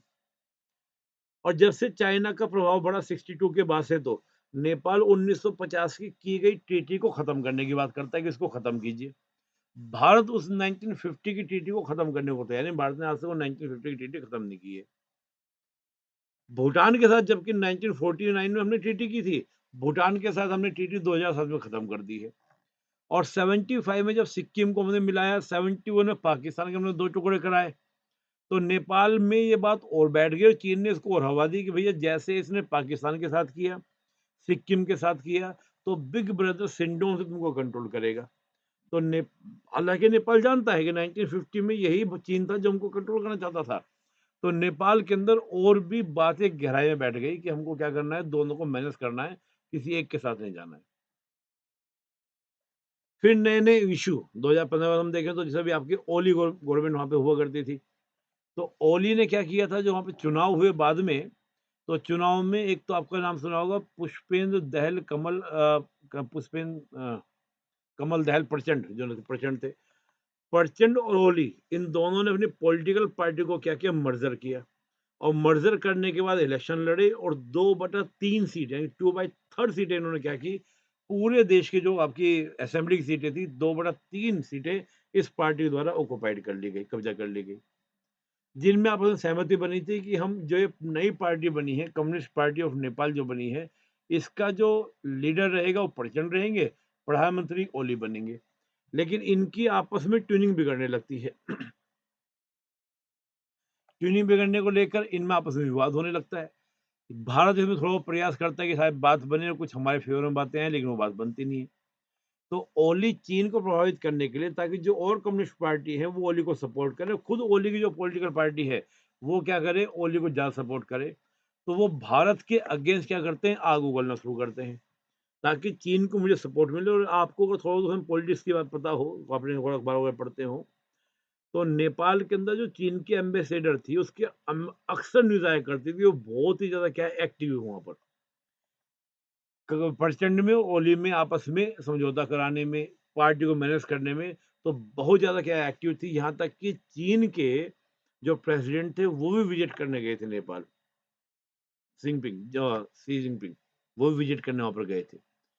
तो चीन ने पूरा इसको मौके का कि हम यहाँ पे क्या कंट्रोल करेंगे। चीन ने एक तो क्या किया, वहाँ पे आइडियोलॉजी का विस्तार किया। लेकिन क्या था, मैंने कहा कि नेपाल की भारत के साथ जो कनेक्टिविटी है, एक तो ज्योग्राफिकल कनेक्टिविटी और एक आपके कल्चर कनेक्टिविटी। मैं तो नहीं बोलूँगा, प्रधानमंत्री मोदी इसको बोलते हैं मोहल्ला संबंध। ये भारत और नेपाल के जो रिलेशन वो क्या है, मोहल्ला संबंध है, एक मोहल्ले हैं। हम लोग क्या करते हैं कि जो हमारे कल्चर, सांस्कृतिक और हिस्टोरिकल जो विरासत है, हम उससे नेपाल को जोड़ने का प्रयास करते हैं। ज्योग्राफिकल कनेक्टिविटी हमारी है, हम उसको भी जोड़ने का रखने का प्रयास करते हैं। उनको पता है कि नेपाल कहीं जा नहीं सकता, ज्योग्राफी बदल नहीं सकता। तो चीन इन दोनों बातों को तोड़ने के लिए 2 काम करता है, कि नेपाल को कहता है कि हम तुम्हारे यहाँ पर क्या करेंगे, पूरा रेलवे लिंक बिछा देंगे और रोड बना देंगे। तो लहासा यानी कि तिब्बत के लहासा से लेके काठमांडू और काठमांडू से लेके कहाँ पर लुम्बिनी तक, हम पूरा रेलवे लिंक और आपका क्या बना देंगे, रोड लिंक बना देंगे। तो जिससे भारत के ऊपर जो डिपेंडेंसी है वो क्या हो जाएगी, खत्म हो जाएगी। नेपाल का इंफ्रास्ट्रक्चर तैयार हो जाएगा तो नेपाल इस बात को लेके बड़ा खुश होता है, संधि कर लेता है, समझौता कर लेता है। इवन बीआरआई का पार्ट बन जाता है, नेपाल बीआरआई का भी हिस्सा बन गया और फिर उसका वहाँ पे प्रोग्राम इसने अपनी जो योजना थी, परियोजना वो स्टार्ट कर दी नेपाल के अंदर। दूसरा नेपाल ने ये भी किया कि वहाँ पे मंदारिन लैंग्वेज के जितने भी नेपाल के स्कूल हैं, उसमें चीन ने कहा कि आप मंदारिन लैंग्वेज सिखाइए, चाहे वो गवर्नमेंट स्कूल हो, चाहे वो प्राइवेट स्कूल हो। और मंदारिन लैंग्वेज सिखाने के लिए जो टीचर की सैलरी है वो चीन देगा।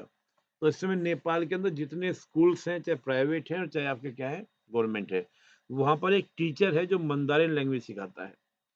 चीन का मंदारिन लैंग्वेज सिखाने का जो मोटिव है, क्या मोटिव है? मोटिव ये है कि ताकि मंदारिन लैंग्वेज नेपाली लोग पढ़ेंगे, तो फिर मंदारिन लैंग्वेज जानेंगे तो मंदारिन लिटरेचर पढ़ेंगे और मंदारिन जब लिटरेचर पढ़ेंगे, तो यानी कि चाइनीज़ लिटरेचर जब पढ़ेंगे, तो उनके चाइना से लिंक ज़्यादा बढ़ेंगे। तो कल्चर कनेक्ट किससे होगी? आपकी साहित्य से, लिटरेचर से होगी। और आप जानते होंगे कन्फ्यूशियस मतलब कन्फ्यूशियस जो है ना चीन के बड़े ही थिंकर माने जाते हैं। तो उन्होंने जगह-जगह चीन ने ये भी किया है कि वर्ल्ड में जगह-जगह आपको क्या कन्फ्यूज़ सेंटर खोले हुए हैं, ताकि हमारी सॉफ्ट पावर का क्या हो विस्तार हो। अमेरिका में भी कन्फ्यूज़ सेंटर है, जैसे हम लोग अपने सेंटर खोलते हैं, हमारे बहुत सारी एजेंसीज़ हैं, भारत के कल्चर का जो प्रचार कर रही है। मतलब बहुत सारे जैसे कि इस्कॉन का आपने नाम सुना हो, वो कृष्णा का भगवद गीता का प्रचार कर रहे हैं पूरी दुनिया के अंदर। वो भारत सरकार की सपोर्ट से नहीं हो रहा है, लेकिन चीन अपनी सपोर्ट से कन्फ्यूज़ सेंटर खोल रहा है। भारत के तो बहुत सारे चाणक्य की हम बात करें, कई जगह वर्ल्ड में चाणक्य को लेकर बहुत सारे सेंटर हैं। भारत के कई बार शंकराचार्य के आपको सेंटर देखने को मिलेंगे।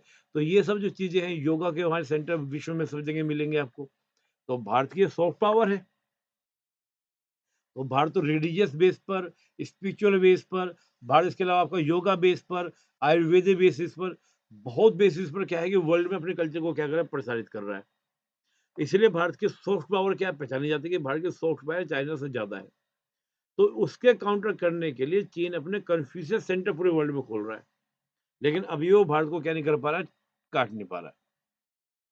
क्योंकि भारत ने क्या किया, अपनी हिंदी लैंग्वेज को लेके नहीं गया, जब बाहर लेकर गया, तो भारत लेकर क्या गया? इंग्लिश वाली लैंग्वेज को लेकर गया। जैसे भगवत गीता लेके गए तो इंग्लिश की भगवत गीता लेकर गए, ताकि वो लोग जुड़ सके। चीन मंदारिन लैंग्वेज को लेके चलने का प्रयास कर रहा है। तो मतलब इस तरह की चीज़ें इश्यूज़ हैं। तो कुल मिला के चीन ने ज्योग्राफिकल अपने साथ जोड़ने का प्रयास किया, साथ ही अपना वहाँ पर कल्चर का प्रसार करने का प्रयास किया। नेपाल दोनों को बीच में क्या करता है, हमेशा कन्फ्यूजन की स्थिति में हम किसको यूज़ करें, किसको यूज़ नहीं, ये भी चीज़ें हैं। नेपाल को हम यूँ कह सकते हैं कि चाइना इंडिया कार्ड खेलता है, उसकी प्रयास करता है। तो नेपाल की स्थिति बड़ी क्या है, टेंस वाली स्थिति है, जिसका एक बहुत अच्छा उदाहरण है लिप्पू लेक वाला उदाहरण। लिप्पू लेक की क्या बात है?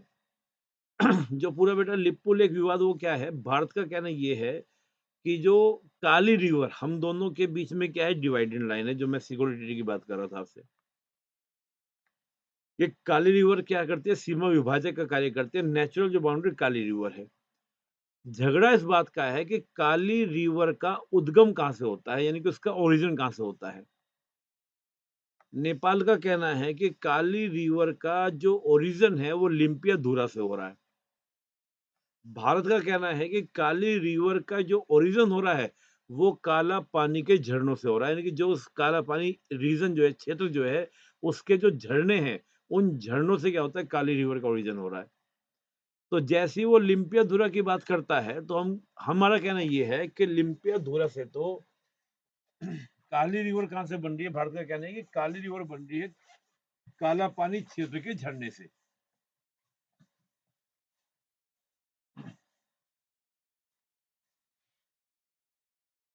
देखिए, एक तरीके से ये बेटा ये काला पानी क्षेत्र, तो बहुत सारी क्या है धाराएँ आके क्या होती है, यहाँ पर काला पानी क्षेत्र में आके मिल रही हैं।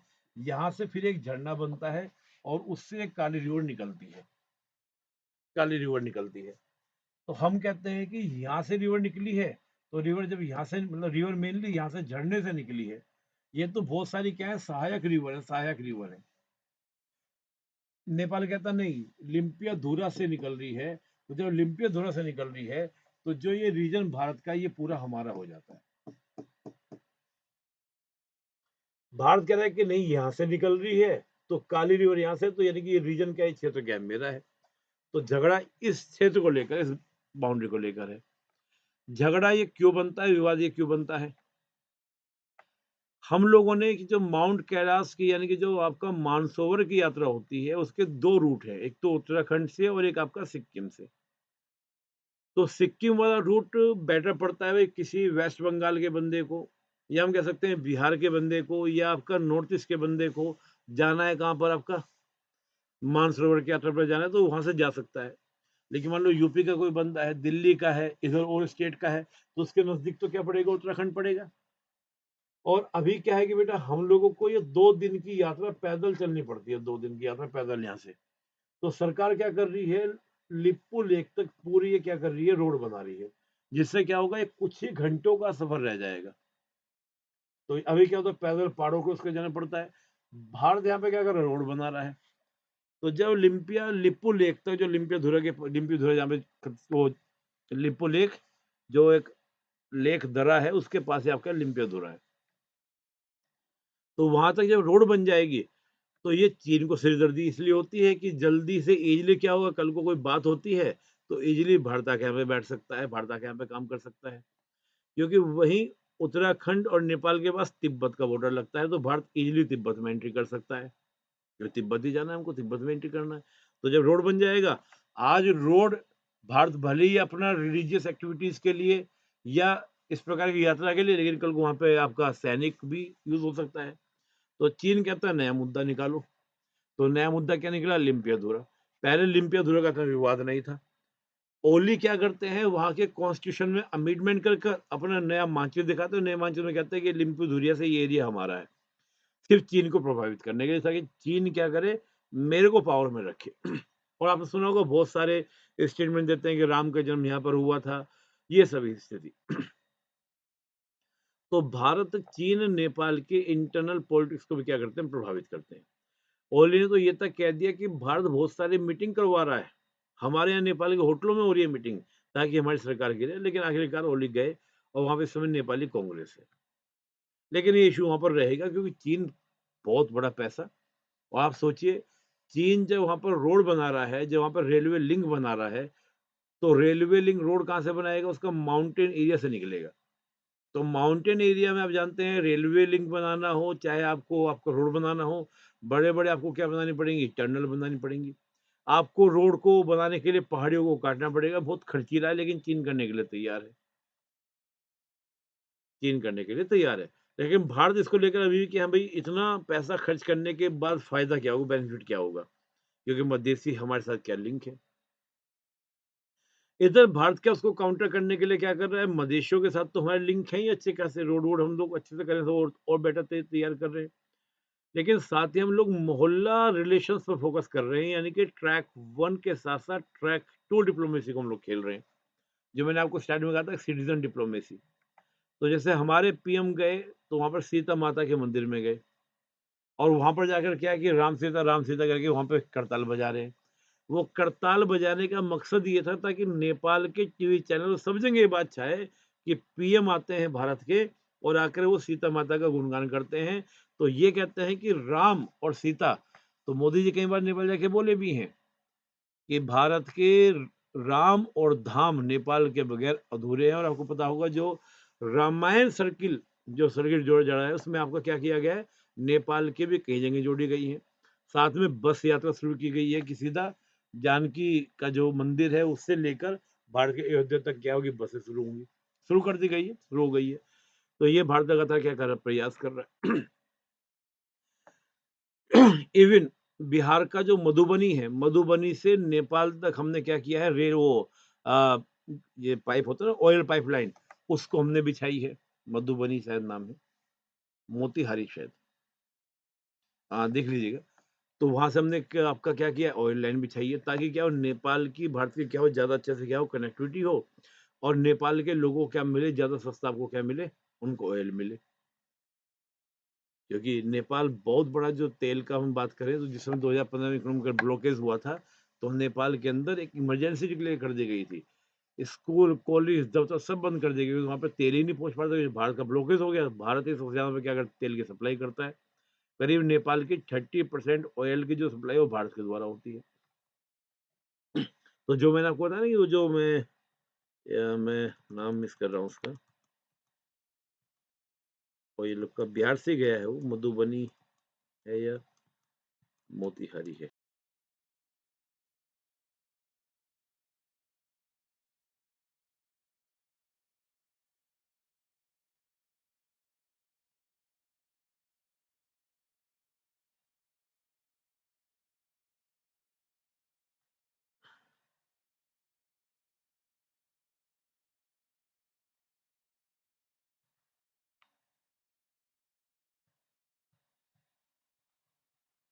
चलिए मेरे को ध्यान में, आप देख लीजिएगा।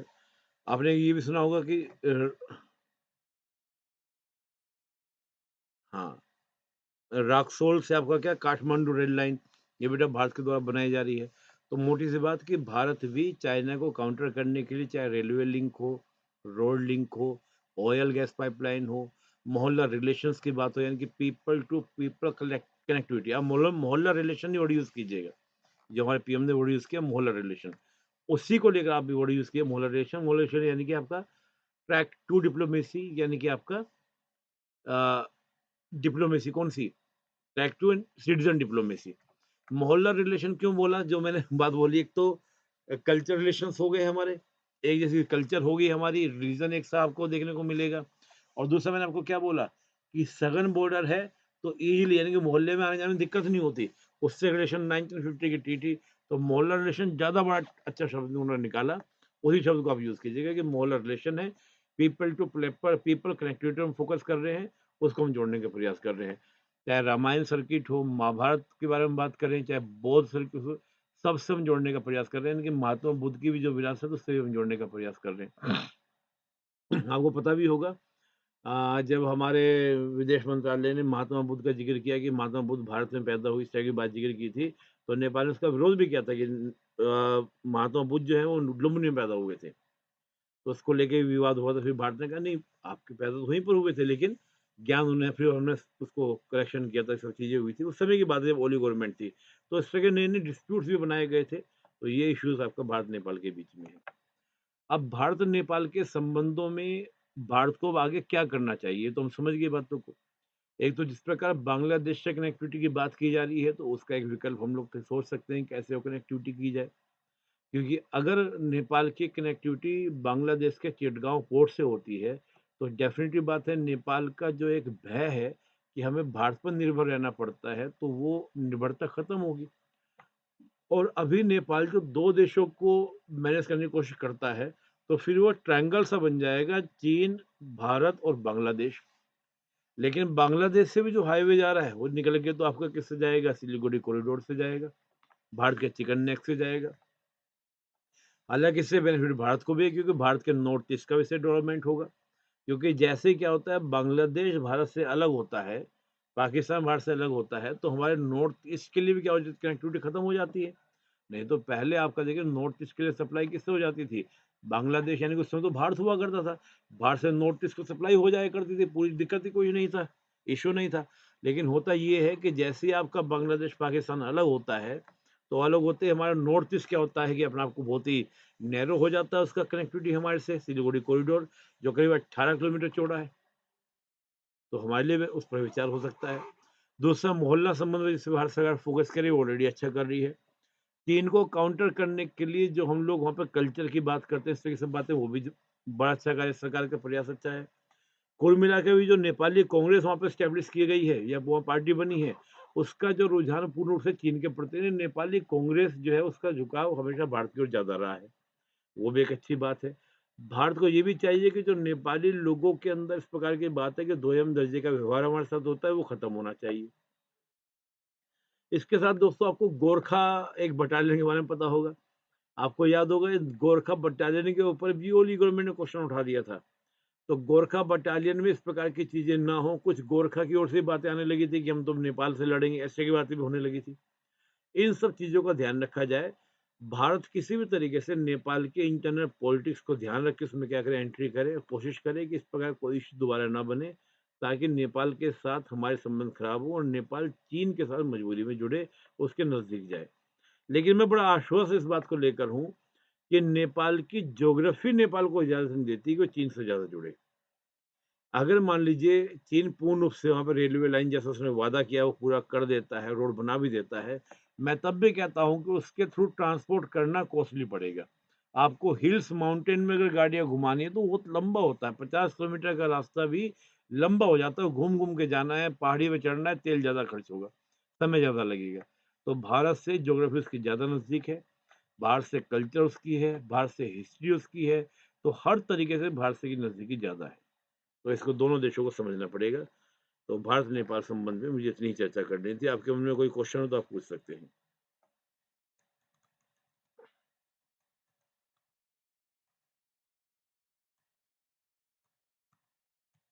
कोई प्रश्न?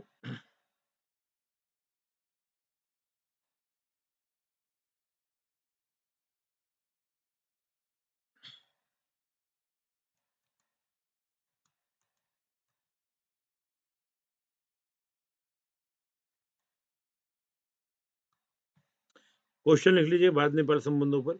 भारत-नेपाल के संबंधों को चीन किस प्रकार प्रभावित करता है? How China effect इंडिया-नेपाल relation? Question लिखिएगा। भारत-नेपाल के संबंधों को चीन कैसे प्रभावित करता है? How China effect on Indo-Nepal relation?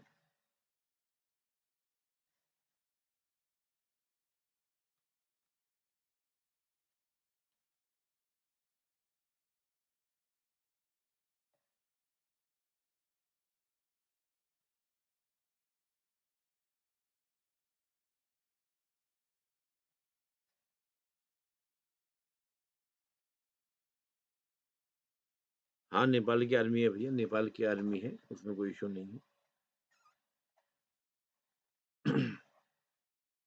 एक हल्का-सा सुस्ता रिवर आपने सुना होगा, सुस्ता एक ज़मीन का टुकड़ा है, उसके ऊपर लेके भी झगड़ा रहता है। एक गंडक नदी है, तो 1960 में जब फ्लड आया था, तो गंडक नदी ने क्या किया था, अपना रास्ता बदल दिया था। भारत और नेपाल के बीच में जो सीमा विभाजक की लाइन थी, वो थी गंडक रिवर। लेकिन गंडक रिवर ने जब फ्लड आया, तो जैसे गंडक रिवर ये बहती थी, मान लेते एक तरह से, जो गंडक रिवर का जो फ्लो एरिया था, हल्का सा ऐसे जान लीजिए। मान लो गंडक रिवर ये बहती है इस तरह से भारत और नेपाल के बीच में सीमा विभाजक का कार्य कर रही है। बिहार से ही जुड़ा है उसका। होता है 1960 में फ्लड आता है। फ्लड आने के बाद गंडक का एरिया फ्लो का ऐसे रह जाता है। ये जो रीजन है यही है आपका सुस्ता।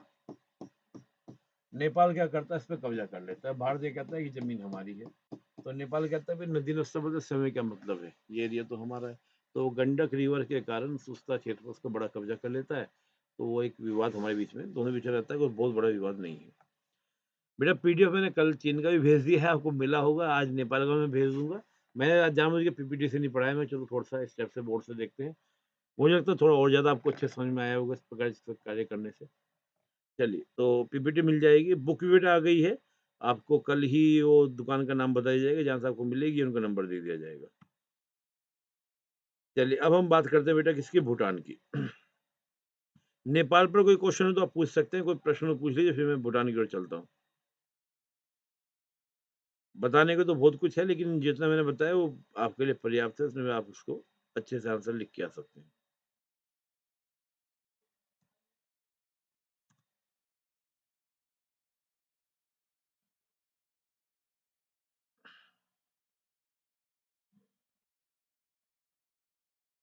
कोई क्वेश्चन बच्चों?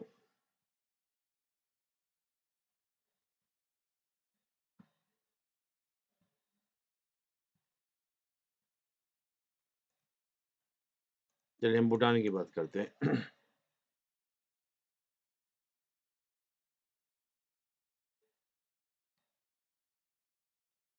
अभी फ्लड वाला बता दीजिए। भैया फ्लड का कुछ नहीं, 1960 में फ्लड आया था गंडक रिवर में। तो गंडक रिवर आप जानते हो बिहार में भी गंडक रिवर है, वो बहती है। तो गंडक रिवर का क्या हुआ, देखो सिंपल सी बात थी।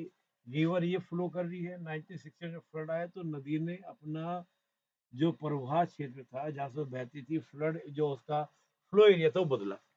और नदी के बारे में कहा भी जाता है कि नदी कभी भी अपना मार्ग बदल देती है। आप तो कोसी नदी को भी जानते हैं। तो नदी बदलती रहती है, नेचुरल बदलती रहती है। अब भारत और नेपाल के बीच में सीमा विभाजक क्या है, बाउंड्री जो डिसाइड करता है वो कौन करता है आपका, गंडक रिवर करता है। गंडक रिवर अब ये वाली हो गई, ये बहने लगी, तो इस क्षेत्र पे क्या हुआ, ये क्षेत्र अब नेपाल की तरफ, ऐसा नेपाल कहता है कि ये क्षेत्र हमारा है। भारत कहता है ये क्षेत्र तो हमारा होना चाहिए। भाई रिवर ने रास्ता बदला, लेकिन ये थोड़ी कि जमीन कल को रिवर ऐसे बहने लग गए तो तुम ये क्षेत्र में भी दावा करोगे अपना। अब यहाँ पे क्या किया, नेपाल ने अपनी चौकियां बना ली, मतलब नेपाल ने चौकियां बना ली, अपनी पोस्ट वगैरह बना ली।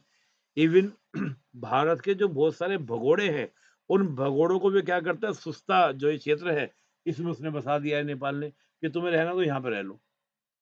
अब वो क्या होता है कि जैसे भारत कोई एक्शन लेके कोई बात करेगा, तो वो एकदम से उनको लगता है कि भारत यहाँ पे आएगा दिक्कत, तो वो खुद ही भारत से लड़ने लग जाते हैं। भारत की फोर्स वहाँ पहुँच उनसे लड़ना शुरू कर देते हैं। तो पब्लिक ही क्या करती है, भारत की आर्मी का रिवोल्ट करने लगती है, भारत की आर्मी का विरोध करने लग जाती है। तो ये एक थोड़ा-सा विवाद चल रहा है, सुस्ता विवाद इसको बोलते हैं, कोई बहुत बड़ा नहीं। क्या क्वेश्चन है बेटा आपका? प्रेम झा।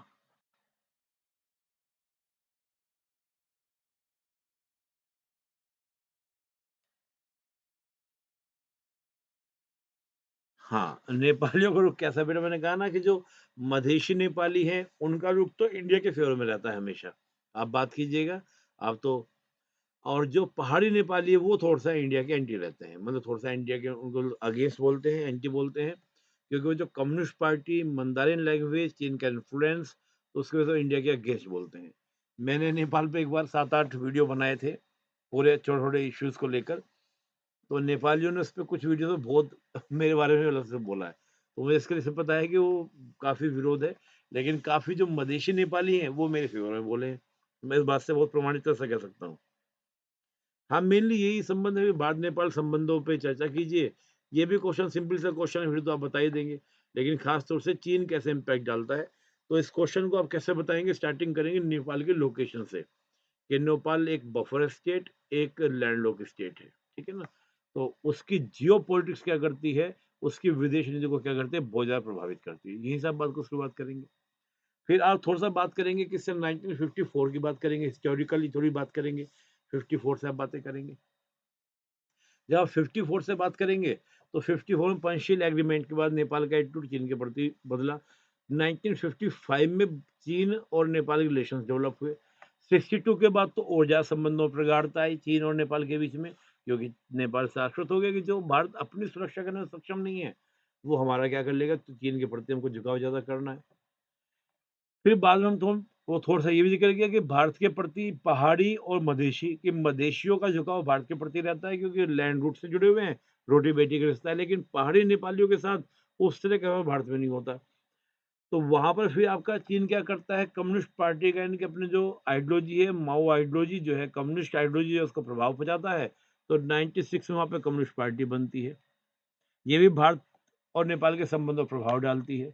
वर्तमान, फिर लास्ट में आप जानते हैं वर्तमान में जो समस्या मेनली क्या है कि नेपाल हमेशा, एक तो आपका क्या, ट्रांजिट रूट के लिए परेशान रहता है। नेपाल दूसरा किसके लिए परेशान रहता है? अपनी एग्रीकल्चर के लिए परेशान रहता है। नेपाल अपनी सिक्योरिटी के लिए परेशान रहता है।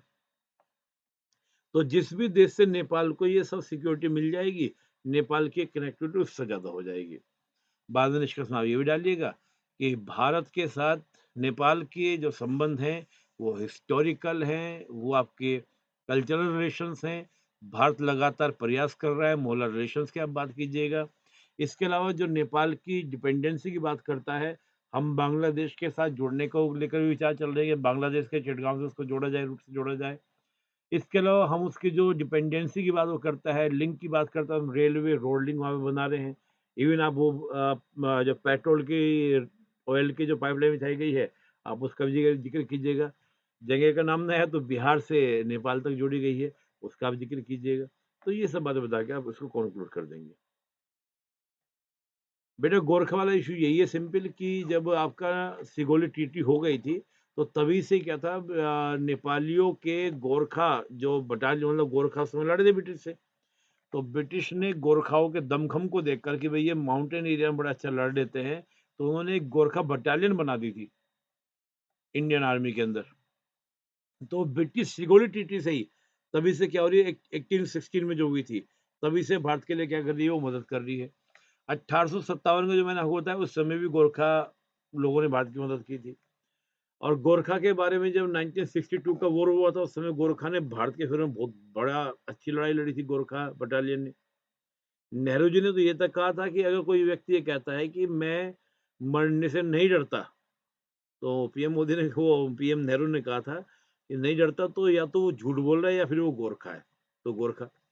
अब यहाँ पे कहते हैं नेपाल जब ओली गवर्नमेंट थी, अब वाली गवर्नमेंट नहीं, पहले भी नहीं कहा, ओली गवर्नमेंट कहना ये था कि हमारा गोरखा क्यों आंसर लड़ने जाएगा, भारत की लड़ाई गोरखा क्यों लड़ेगा, हम गोरखा को भेजना वहाँ पे बंद करेंगे या गोरखा को अलग स्टेटस दिया जाए। मतलब बहुत सारी चीजें ऐसे उठाई थी इश्यूज, लेकिन कुल मिला के वो शांत थे।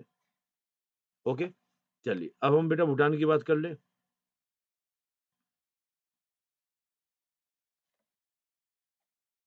चलिए भूटान की बात करते हैं।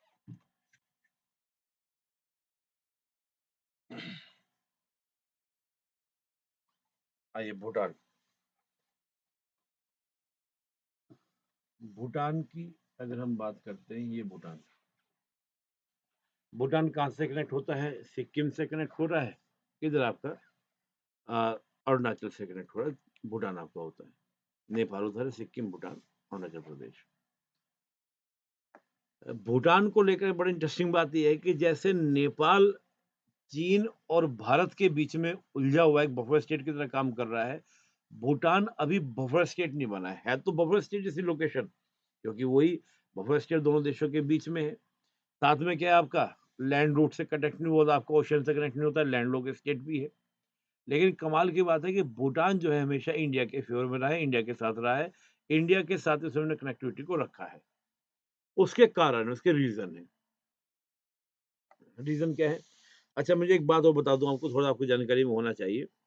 जब जिनपिंग, वो चाइना के जो प्रेसिडेंट हैं सी जिनपिंग जब आपके गए थे, कहाँ पर आपका, नेपाल गए थे, तो नेपाल जाने के बाद उन्होंने एक स्टेटमेंट दिया था भाषण देते हुए कि अगर किसी ने भी चीन में कुछ भी गड़बड़ी या चीन को तोड़ने की कोशिश की तो उसकी हड्डी पसली तोड़ दी जाएगी। ये चाइना के प्रेसिडेंट ने वहाँ पे अपने भाषण में ये लाइन बोली थी। उनका इशारा था तिब्बत के जो लोग नेपाल में रहते हैं और जो तिब्बत में जो अलगाववादी मूवमेंट चला रहे हैं उनको सपोर्ट करते हैं, तो उनके लिए तो बड़ी संख्या में तिब्बत मूल के लोग भी कहा नेपाल के अंदर रहते हैं, तो उनके ऊपर इशारा करते हुए उन्होंने इस बात का स्टेटमेंट दिया था। हम भूटान की बात करते हैं। अगर आप भूटान की बेटा देखते हैं, भूटान की स्थिति की जब मैं बात कर रहा हूं तो मैंने कहा भूटान की स्थिति वैसी नहीं है जैसी कैसी स्थिति है नेपाल की है। उसका बड़ा रीजन ये है कि भूटान में तकरीबन 75% क्या है आपका, बौद्ध कम्युनिटी है। और बौद्ध में भी कौन है आपका, वो एक होता है आपका हीनयान और आपका ब्रिजियान, नाम सुना होगा ने। एक तो हीनयान होते हैं, एक ब्रिजियान होते हैं। तो जो ब्रिजियान कम्युनिटी है बुद्धिज्म के अंदर, वो आपके तिब्बत वाले बौद्ध धर्म से काफी लिंक करती है। और भूटान का जो आपका रिलीजियस मतलब स्टेट रिलीजन जो है वो आपका क्या है, बौद्ध धर्म है। बौद्ध धर्म में कौन सा आपका, जो वर्जियान है, वर्जियान को क्या मानते हैं, अपने यहाँ का रिलीजन मानते हैं।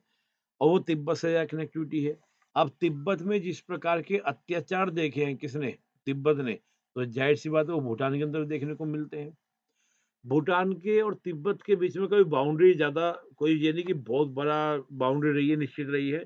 यहाँ तक कि 1960 मतलब 1950 में जब कब्जा हुआ चीन ने किया किसके ऊपर, तिब्बत के ऊपर, तो तिब्बत से काफी लोग भाग भाग कर कहाँ पर भूटान भी आए। भूटान ने वो खोले हुए रखा कि हाँ आ जाइए, लेकिन बाद में भूटान ने वो बंद कर दिया। अब वो भूटान ने फिर बॉर्डर बनाया कि नहीं अब आप एंट्री मत कीजिएगा, ज्यादा एंट्री करोगे तो चीन हम पर भी क्या कर सकता है, अटैक कर सकता है। भारत के समझाने पे कर लीजिए, कैसे भी कर लीजिए। तो ये भूटान को लेकर बेटा आपको देखने को मिलेगा।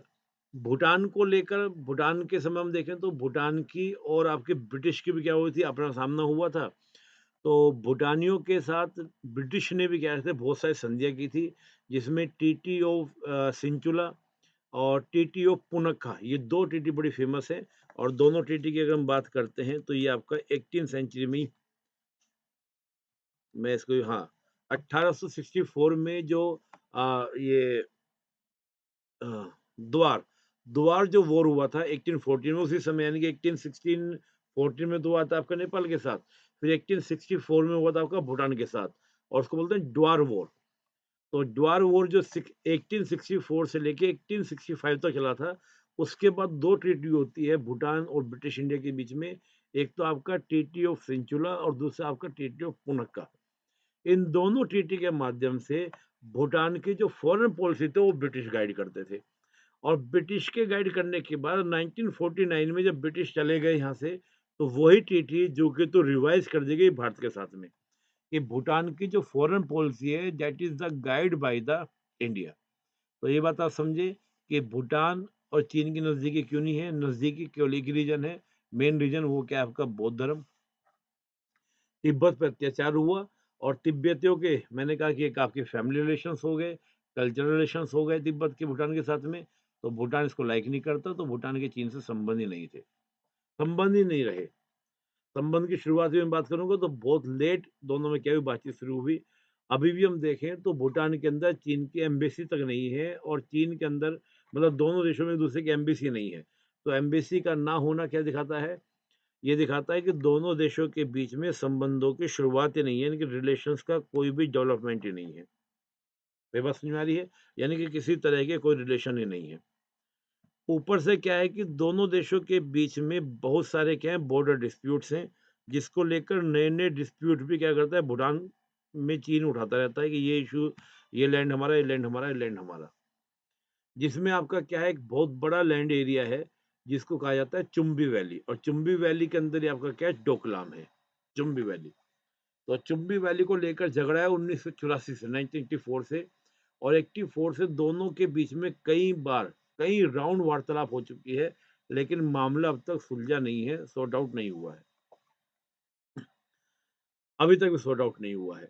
अभी मैं हाल-फिलहाल की बात भी करूँगा, अभी क्या चल रहा है मैं उसकी बात भी करूँगा।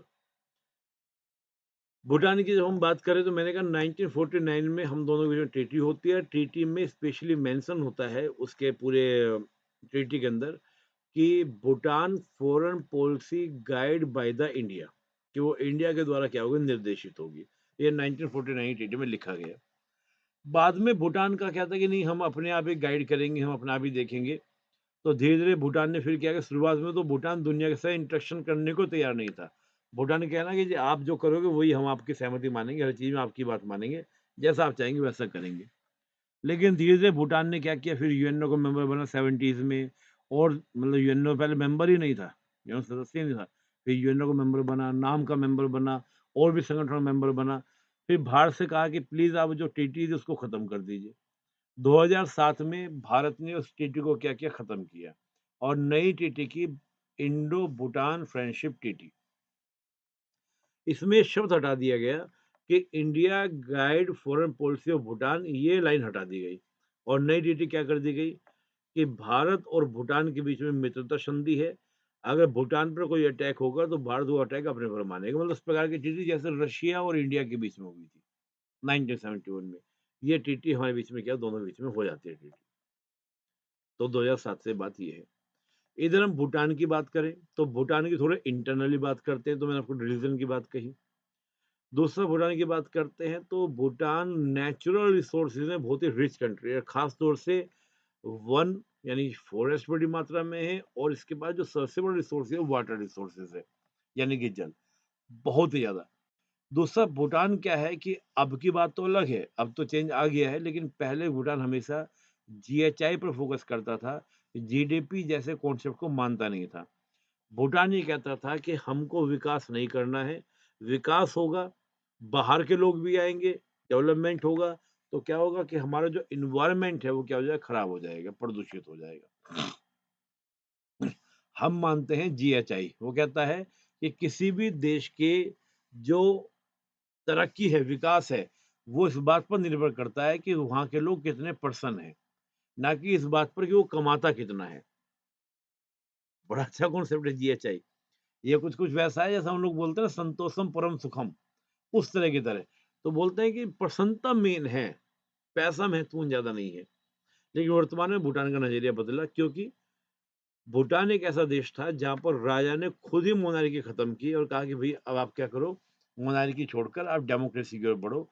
तो डेमोक्रेसी को ना भूटान नरेश ने 2006 में सत्ता को छोड़ा और सत्ता को छोड़ने के बाद वहाँ पे 2007 से वहाँ पे क्या डेमोक्रेसी आई और जब डेमोक्रेसी आई है तो वो जीएचआई की जगह आपका किसकी ओर बढ़ रहे हैं, जीडीपी की ओर बढ़ गए। लेकिन भूटान में आज भी हम देखते हैं तो वो अपनी इन्वायरमेंट को लेकर बहुत ही सेंसिटिव रहते हैं। मुझे पिछले साल की बात है, जब कोरोना से पहले की बात मैं कर रहा हूँ, कोरोना से पहले। तो इंडियंस काफ़ी भूटान विज़िट करने जाते हैं। तो कोरोना से पहले 2019 शायद मुझे याद, 19 या 18 की बात है। बड़ी संख्या में भूटान में इंडियंस घूमने चले गए, विज़िट करने चले गए। तो जब विज़िट करने गए तो पता चला कि भूटान में कोई जाम ही नहीं लगता था। लेकिन जब वो जून में गए, मई-जून में इंडियंस गए, तो वहाँ लंबे-लंबे कई-कई किलोमीटर के जाम लगने लगे। तो भूटानियों ने कहा ये तो बड़ा गलत है हमारे साथ तो एनवायरनमेंट के। जो वहाँ पे देखने वाले स्थल थे, उनके टिकट पहले वो 50-100 रुपए लेते थे। उन्होंने तत्काल क्या-क्या बढ़ा दिए, ताकि क्या इंडियंस आने कम हो जाए। तो आज भी भूटान कहीं न कहीं नेचर में एनवायरनमेंट को लेकर बड़ा सेंसिटिव रहता है। ये एक बड़ा इश्यू। दूसरा भूटान का मैंने क्या कहा कि बेटा वहाँ पर आपका जल यानी कि जो वाटर रिसोर्सेज़ है, वो एक बड़ी मात्रा में यानी कि वाटर रिसोर्सेज़ बहुत बड़ी मात्रा में है। तो इंडिया ने उसके डेवलपमेंट के लिए उस वाटर रिसोर्सेज़ का यूज़ भी किया और वहाँ पर बहुत सारे डैम बनाए, बहुत सारे डैम। चोखा नाला प्रोजेक्ट हैं, तो बहुत सारे डैम हैं और कई सारे डैम पे काम हो चुका है ऑलरेडी। वो बिजली का प्रोडक्शन कर रहे हैं। कुछ डैम पर अभी काम पूरा हुआ है 2020 में और कुछ पर क्या है कि अभी और पर भी काम चल रहा है, नए प्रोजेक्ट्स पे भी काम कर रहा है, नए काम पे चल रहा है। भूटान ने जितना बिजली का प्रोडक्शन किया, भूटान उस बिजली का यूज़ भी ठीक से नहीं कर पा रहा है। अगर आप थिम्पू में जाएँगे तो थिम्पू में तो आपको डेवलपमेंट दिखाई देगा खूब अच्छे से, भूटान की कैपिटल। लेकिन बाहर जाएँगे तो भूटान में आपको उस प्रकार का डेवलपमेंट नहीं दिखाई देगा। कंजक्शन ज़्यादा बिजली का नहीं है, तो भारत ने क्या किया भूटान से बिजली खरीदना शुरू किया कि हम आपसे बिजली खरीदेंगे। तो जब तक वहाँ पर मोनार्की थी तब तक तो ज़्यादा इश्यू नहीं था, लेकिन जब डेमोक्रेटिक गवर्नमेंट आई, तो वो थोड़ा-सा क्या करती है, अब भारत से थोड़ा-सा टेंशन में रहती है। उसका कहना है कि भारत जो है हमको क्या नहीं करता है, बिजली के सही रेट नहीं दे रहा है। और कहता है कि डैम पे डैम बनाया जा रहा है, कल को कुछ भूकंप आ जाए, कोई बात आ जाए तो ये डैम क्या कर देंगे पूरे भूटान को बहा देंगे। तो हमको डैम के अलावा जल को जो हम लोग कर रहे हैं, अब जल से क्या होता है वो कहते हैं स्टोर होता है, इससे हमारा क्या होता है एनवायरनमेंट खराब होता है, हमारे जंगल खराब होते हैं। हम उससे हटकर और नए तरीके से हम क्या करेंगे अपने एनर्जी को क्या करेंगे बनाएँगे, हम डैम से अपनी चीज़ों को हटाएँगे, डैम की कल्चर पे हम नहीं जाएँगे अब। तो एक तो वो बाहर से इस बात से नाराज़ रहता है भूटान अब कि हमको जो बिजली का रेट मिलना चाहिए वो रेट ठीक से भारत देता नहीं है। दूसरा डैम डैम बनाया जा रहा है तो डैम हमें बनवाने नहीं है, इससे कल को हमको नुकसान और दिक्कत हो सकती है। हम और जो वैकल्पिक हो सकते हैं चीज़ें उन पर हम विचार करेंगे और तरीके से हम ऊर्जा की आवश्यकता को पूर्ति करेंगे। 2 बात। तीसरी बात क्या है कि वो कहते हैं कि भारत जो कमिटमेंट करता है वो कमिटमेंट क्या करता है देर से पूरे करता है यानी कि लेट पूरे करता है। तो भूटान के बारे में अब ये माना जा रहा है कि जो नई पॉलिटिकल पार्टीज़ मेनली वहाँ पर अभी 3 पॉलिटिकल पार्टीज़ हैं भूटान के अंदर जो मेनली स्विचिंग के माध्यम से मेनली तो 2 ही पार्टी पावर में रही है, लेकिन अभी इस बार जो आई है वो तीसरी पार्टी नई पार्टी आई है। तो जो नई पार्टी है उसका कहना ये है कि अब थोड़ा-सा हम चीन से भी बातचीत करेंगे। तो उन्होंने चीन से भी बातचीत करनी शुरू की, लेकिन उसी बीच क्या था इससे पहले आपका डोकलाम हुआ और डोकलाम के बाद चीन ने भूटान के नए और एरिया पर क्या किया क्लेम करना शुरू कर दिया। हम भूटान को देखें तो भूटान का ये देखिए वैसे ये आपका चुम्बी वैली, चुम्बी वैली और यहीं पे बेटा आपका क्या डोकलाम और ये डोकलाम जो है आपका सिक्किम, ये इधर सिक्किम हो जाता है। मैं इसको ऐसे बना देता हूँ।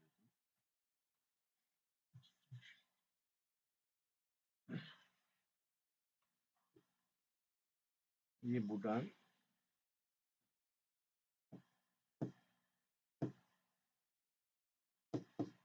ये चाइना। अब बेटा आईआर के पेपर में जितना कोशिश हो गए तो आप भी ऐसे कुछ प्रयास कीजिएगा बनाने का। ये आपका सिक्किम हुआ और यही बेटा आपका क्या सिलीगुड़ी कॉरिडोर वेस्ट बंगाल से लेके ये हमारा ये आपका चुम्बी वैली और चुम्बी वैली में यही बेटा आपका क्या डोकलाम ट्रांजेक्शन एरिया। ये क्या था बेटा आपका भूटान और चीन के बीच में ये एग्रीमेंट था कि चुम्बी वैली में आप किसी भी तरह की कोई भी डेवलपमेंट नहीं करेंगे और ऐसा ही जो एग्रीमेंट था वो भारत के साथ भी था। 93 में जो एग्रीमेंट हुआ था कि हम कोई भी इस बेल्ट में क्या नहीं करेंगे डेवलपमेंट करेंगे। यही में बेटा कैपिटल है किसकी थिम्पू कैपिटल है भूटान की। अगर चीन जब 2017 में डोकलाम में आके बैठता है, यहाँ पे डेवलपमेंट करेंगे, विकास करेंगे, अपना इंफ्रास्ट्रक्चर डेवलप करेंगे, तो पहले तो भूटान आपत्ति हो जाता है, भूटान नहीं रोक पाता, तो इंडिया यहाँ पे जाके भूटान के फेवर में खड़ा हो जाता है कि हमें आपको कुछ नहीं करने देंगे। उस समय भारत जो था वो डोकलाम एरिया में पहाड़ी पर था, और नीचे आपकी चीन की फोर्सेस थे, तो भारत यहाँ पे एज में था। आप जानते हो कि 70 समथिंग डेज का स्टैंड ऑफ हुआ था, जिसमें क्या हुआ, चीन को पीछे हटना पड़ा, तो डोकलाम रीजन को लेकर हमें चिंता ये थी, तो थिम्पू के पास तो है ही, साथ में सिलीगुड़ी कॉरिडोर भी है, इजीली सिक्किम में भी एक्शन कर सकता है, सिलीगुड़ी कॉरिडोर के माध्यम से पूरा आपका नॉर्थ ईस्ट को कंट्रोल कर सकता है, वेस्ट बंगाल को काट सकता है। इसलिए हम क्या चीन गांव में बैठे नहीं देना है, डोकलाम हुआ। चीन का एक तो चुम्बी वैली पर भूटान को लेकर तनाव है, यहाँ पर एक रीजन है इस क्षेत्र को लेकर भी, और अभी एक नया दावा जो 2000 अभी कोरोना टाइम में ही उसने घोषणा की कि ये जो सेंचुरी है, इसका नाम मैं बता देता हूँ आपको, ये एक अभयारण्य है।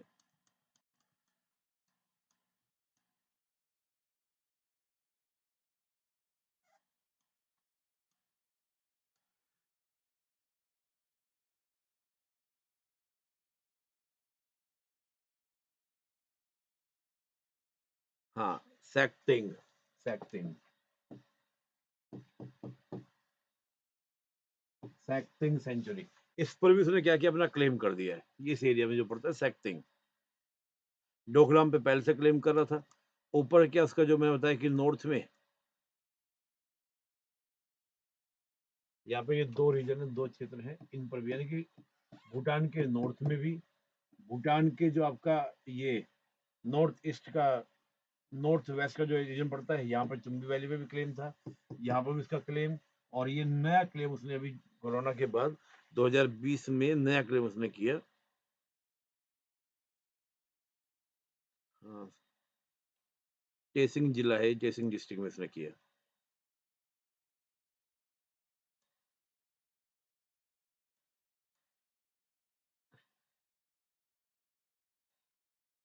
और इन पूरे इस वाले रीजन को लेकर 1984 से लेके 1984 से लेके 2016 तक दोनों देशों के बीच में कई राउंड की बातचीत भी हुई, बातचीत सॉर्ट आउट नहीं हुई। 2017 में फिर आपका डोकलाम हुआ, अब ये नए नए इशू। तो प्रेजेंट जो गवर्नमेंट है उसका कहना ये है कि चीन अगर इस प्रकार से नए नए इश्यूज उठाता रहेगा, तो ये तो क्या होगा कि धीरे धीरे हमारे पूरे रीजन को क्या कर ले, कंट्रोल कर लेगा। तो क्या भारत हमारे इस, अगर चीन लगातार ये इश्यू बना रहा है, तो उसका मतलब भारत को कुछ मान ही नहीं रहा है। तो वर्तमान गवर्नमेंट का ये कहना है कि कहीं ऐसा तो नहीं कि चीन से बिल्कुल बातचीत ना कर, संबंध न बनाकर हम गलत कर रहे हैं, एक तो ये। दूसरा, वर्तमान गवर्नमेंट को ये लगता है जो अभी भूटान के अंदर, कि भाई भारत क्या करता है, हाइड्रो से हमारा प्रोडक्शन करता है, तो सस्ती बिजली लेता है, तो हमारा कहीं न कहीं क्या कर रहा है, भारत मिसयूज़ कर रहा है, यानी कि हमको यूज़ कर रहा है। हाइड्रो से प्रोडक्शन ज़्यादा करवा रहा है। वहाँ की जो जनता है, अब वो भी केवल पढ़ लिख रही है। अब जो पहले जीएचआई, अब जीडीपी की बात करें, जब जीडीपी की बात करेंगे तो ज़ाहिर-सी बात है, जहाँ पहले आपका क्या था, आध्यात्मिकता पर बल ज़्यादा था, तो भौतिकवाद के ऊपर ज़्यादा है। तो उनको लगता है कि हम भी अब क्या करेंगे, चाइना से थोड़ी मदद लेंगे, डेवलपमेंट की बात करेंगे। हम भी नेपाल बन सकते हैं, नेपाल की तरह काम करते हैं, भारत और चीन दोनों को हम लोग यूज़ करेंगे। तो इस प्रकार के, हालाँकि वो बहुत बड़ा नंबर नहीं है। बहुत बड़ा नंबर कहीं न कहीं चीन से क्या होता है, हाँ, सेक्टर वाइल्ड लाइफ सेंचुरी, वही मैंने बताया। तो ये वाला इश्यूज़ है। और दूसरा क्या है कि देखो बेटा, होता क्या है कि किसी भी कंट्री के अंदर हर तरह के लोग, जैसे एक पार्टी पावर में आ गई तो दूसरी पार्टी के लोग वो अपने आप को पावर में लाने के नए-नए इश्यूज़ इस तरह के क्रिएट करते हैं। तो डेमोक्रेसी आने के बाद इस तरह के विरोधाभास वहाँ पे देखने को मिलेंगे। चीन भी इसको लेकर क्या कर रहा है, अब हवा देने का प्रयास कर रहा है ताकि भूटान के साथ हमारे अच्छे रिलेशंस बने, भारत से दूर हो। लेकिन अभी हम ये नहीं कह सकते, क्योंकि भूटान भारत की ओर, वो सॉरी, भूटान जो है चीन की ओर जाएगा, ऐसा कहना अभी थोड़ा पॉसिबिलिटीज़ नहीं है, क्योंकि बड़ा नंबर जो है वो भारत के फ़ेवर में है। लेकिन एक इंटरेस्टिंग बात और मैं आपको बता दूँ कि तिब्बत में भी जो बहुत ही ज़्यादा चीन के प्रति जो अग्रेशन था, अब वो धीरे-धीरे शांत हो रहा है, उतना अग्रेशन नहीं है। भारत को थोड़ा-सा मुझे लगता है कि तिब्बत वाले मैटर को लेके थोड़ा-सा हवा देनी चाहिए, क्योंकि तिब्बत में जिस प्रकार से डेवलपमेंट हो रहा है, तो जो नई जनरेशन, वो कहते हैं अब हो गया सो गया, मुश्किल है कि तिब्बत को आज़ादी मिले। तो जब चीन इतना डेवलपमेंट कर दिया हमारे यहाँ पर, और सबसे बड़ी बात क्या है कि तिब्बत की वॉइस थोड़ी दब भी गई है। क्यों दब गई है? कि जो आपका मेनलैंड चाइना की पॉपुलेशन है वो हुआंग पॉपुलेशन है। तो चीन ने क्या किया, हुआंग पॉपुलेशन को बड़ी मात्रा में तिब्बत में बसा दिया है। तो जब तिब्बत में वो सेटल हो गए हैं तो हो गया क्या कि तिब्बत के जो मूल तिब्बती थे वो माइनॉरिटी में आ गए हैं और हुआंग कम्युनिटी वहाँ मेजॉरिटी में हो चुकी है। तो जो विरोध था बहुत ज़्यादा तिब्बतियों का वो अब शांत हो गया है। तो यहाँ भूटानियों को भी लगता है कि भाई भूटान के लोगों को कि जब तिब्बती लोग इतना विरोध नहीं करें, तिब्बत के लोग अब शांत हो गए हैं, तो हम भी थोड़ा-थोड़ा क्या शांत हो जाते हैं। भारत में रहने वाले जो तिब्बती वो अब भी माँग करते हैं, डिमांड करते हैं कि भई हमारा होना चाहिए, हमारा तिब्बत है। दलाई लामा भी इस तरह की बात करते हैं, लेकिन दलाई लामा का भी नज़रिया जो है फिलहाल बदल रहा है। अब ज़रूरत ये है कि जो निष्कासित गवर्नमेंट है, यानी कि जो हमारे यहाँ पे गवर्नमेंट है उसको हम लोग करें, क्योंकि ये कई बार जो तिब्बत के निष्कासित पीएम है जो भारत में रहते हैं, वो कहते हैं इस बात को कि काश चीन ने तिब्बत पे कब्ज़ा ना किया होता, तो भारत की बहुत बड़ी बाउंड्री किससे ना मिली होती, चीन से ना मिली होती। तो कुल मिला के और भारत को बड़ी सावधानी की ज़रूरत है कि कहीं ऐसा ना हो भूटान दूसरा क्या बन जाए, नेपाल बन जाए। तो भारत को बहुत ही सावधानी से क्या है भूटान को मैनेज करना चाहिए। तो बेटा ये कोई प्रश्न आपका हो तो आप पूछ सकते हैं, बाकी मेन इश्यूज़ मैंने आपको बता ही दिए।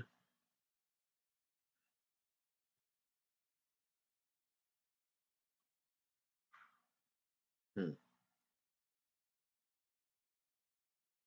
बोलिए बेटा कोई प्रश्न हो तो?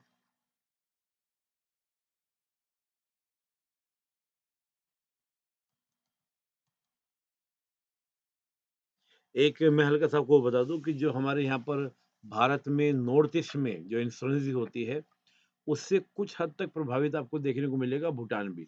भारत में जो पूरा भूटान की बाउंड्री पर जो स्टेट्स हैं, उनमें जो आपके इंसर्जेंट ग्रुप्स काम कर रहे हैं, जैसे एक उल्फा ग्रुप आपने नाम सुना होगा, तो उल्फा ग्रुप काफ़ी ज़्यादा एक्टिव भूटान के अंदर भी है और भारत के अंदर भी एक्टिव है। लेकिन वो भी अब क्या हो शांत हो रहा है, यहाँ तक कि आपको बड़ा आश्चर्य होगा कि जो भूटान की रॉयल आर्मी है, रॉयल आर्मी, वो 2003 और 2004 में भारत की आर्मी के साथ मिलकर ऑपरेशन चलाती है और भूटान के अंदर क्या है काफ़ी बड़ी मात्रा में जो उल्फा के इंसर्जेंट ग्रुप्स थे, यानी कि जो वहाँ पर इस प्रकार के डिस्टर्बेंस ग्रुप थे, उनको ख़त्म करती है, लेकिन अभी भी थोड़ा बहुत प्रभाव उल्फा का वहाँ पर है। तो हम देखें तो भूटान की और भारत की मित्रता जो है, कहीं न कहीं इंसर्जेंसी को कंट्रोल करने में बड़ी भूमिका निभाती है, तो इसलिए भूटान की क्या एक इम्पोर्टेंस हो जाता है। फिर बांग्लादेश से लिंक वाली बात मैंने आपको बात बता ही दी, और बांग्लादेश से अगर लिंक होता है भूटान का चिटगाँव से, तो ये हमारे नॉर्थ ईस्ट के लिए भी अच्छा है, क्योंकि नॉर्थ ईस्ट ही होके रोड जाएगा, तो उससे क्या होगा, उस रोड से हम अपना भी यूज़ कर सकते हैं। तो कुल मिला के यही था इश्यू, कोई और इश्यू आपके मन में क्वेश्चन हो तो आप पूछ सकते हैं, बाकी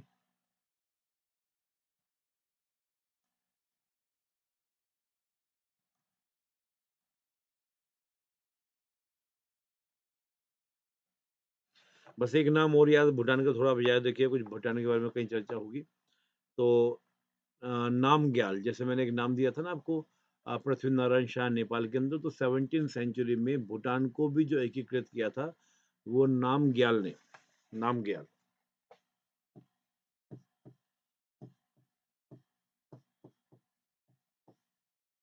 17th सेंचुरी में जो भूटान वर्तमान का सेवन में हर देश का कोई ना कोई इस प्रकार के लीडर वो रहते ही है, तो ऐसे ही भूटान के अंदर नामग्याल ने उसको क्या कहते हैं एकीकृत किया था, इनको उसको एक नेशन बनाया था और काफी इज्जत है उनकी।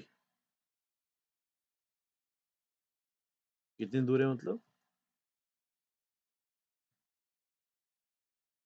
भारत भूटान में जो सीमा कितनी दूर है मतलब?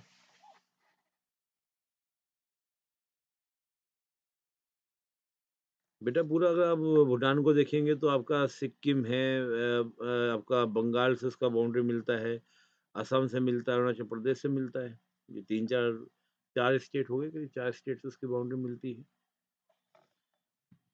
जिससे वो पूरी लंबाई कितनी है तो भूटान की भारत से ज़्यादा है, वो मुझे अब ध्यान नहीं आ रही है। तो भूटान से ज़्यादा, चीन से तो केवल एक 3 ओर से तो वो आपका इन्हीं स्टेट से घिरा है। सिक्किम से हो गया आपका, वेस्ट बंगाल से हो गया आपका, असम से हो गया, अरुणाचल से हो गया, 4 स्टेट से घिरा है, 3 स्टेट से।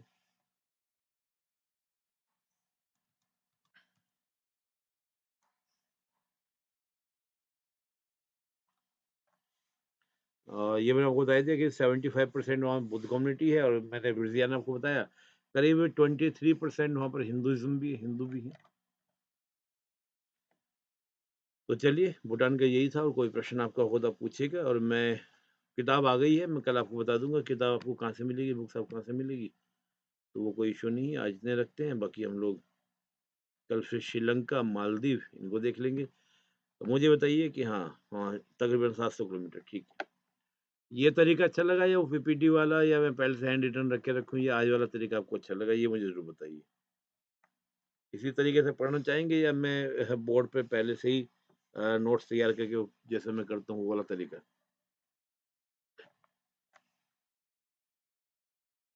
बोलिए बच्चों। मैं आपसे पूछना चाह रहा हूँ कि ये पूछते रहता हूँ इससे आपको मुझे पता चलता है कि आप लोगों का टेस्ट कैसा है। 3 मेरे पास चीज़ें हो गई, एक तो हम लोग मैं पहले से रिटन डाउन करके रखता हूँ, दूसरा पीपीटी और तीसरा ये तरीका जो आज मैंने पढ़ाया। तो आपको कौन-सा तरीके से अच्छा लगा? पीपीटी वाला, अच्छा वो मैप वैप देख के आपको अच्छा लगता है। चलिए ठीक है, कल से हम पीपीटी पे ज़्यादा फ़ोकस रखेंगे फिर। बेटा मुझे ध्यान नहीं है, आप देख लीजिएगा कितने किलोमीटर है, आप देख लीजिएगा।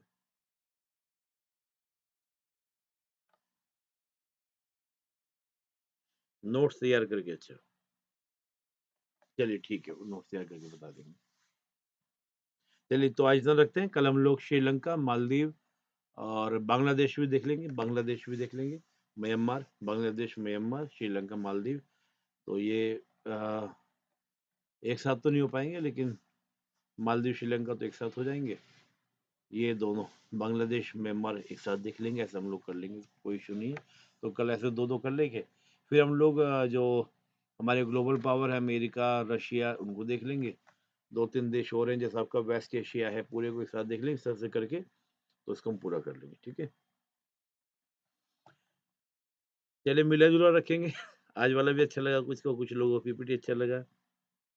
फिर नोट्स का भी अच्छा लगा, पहले से नोट्स प्लस पीपीटी। अच्छा, आज वाला बेस्ट लगा। चलिए, कोई नहीं मिला के करूँगा मैं, कोई बात नहीं, सबकी मिली-जुली प्रतिक्रिया में तो डेमोक्रेसी आपसे पूछता रहता हूँ, ताकि आपको भी रहे कि हाँ, हमसे पूछा गया। पर मैंने छोटे-छोटे देश से मैं चलो आज ऐसे इसको बता देता हूँ, नोट्स तैयार कर लेंगे पहले से। चलिए आज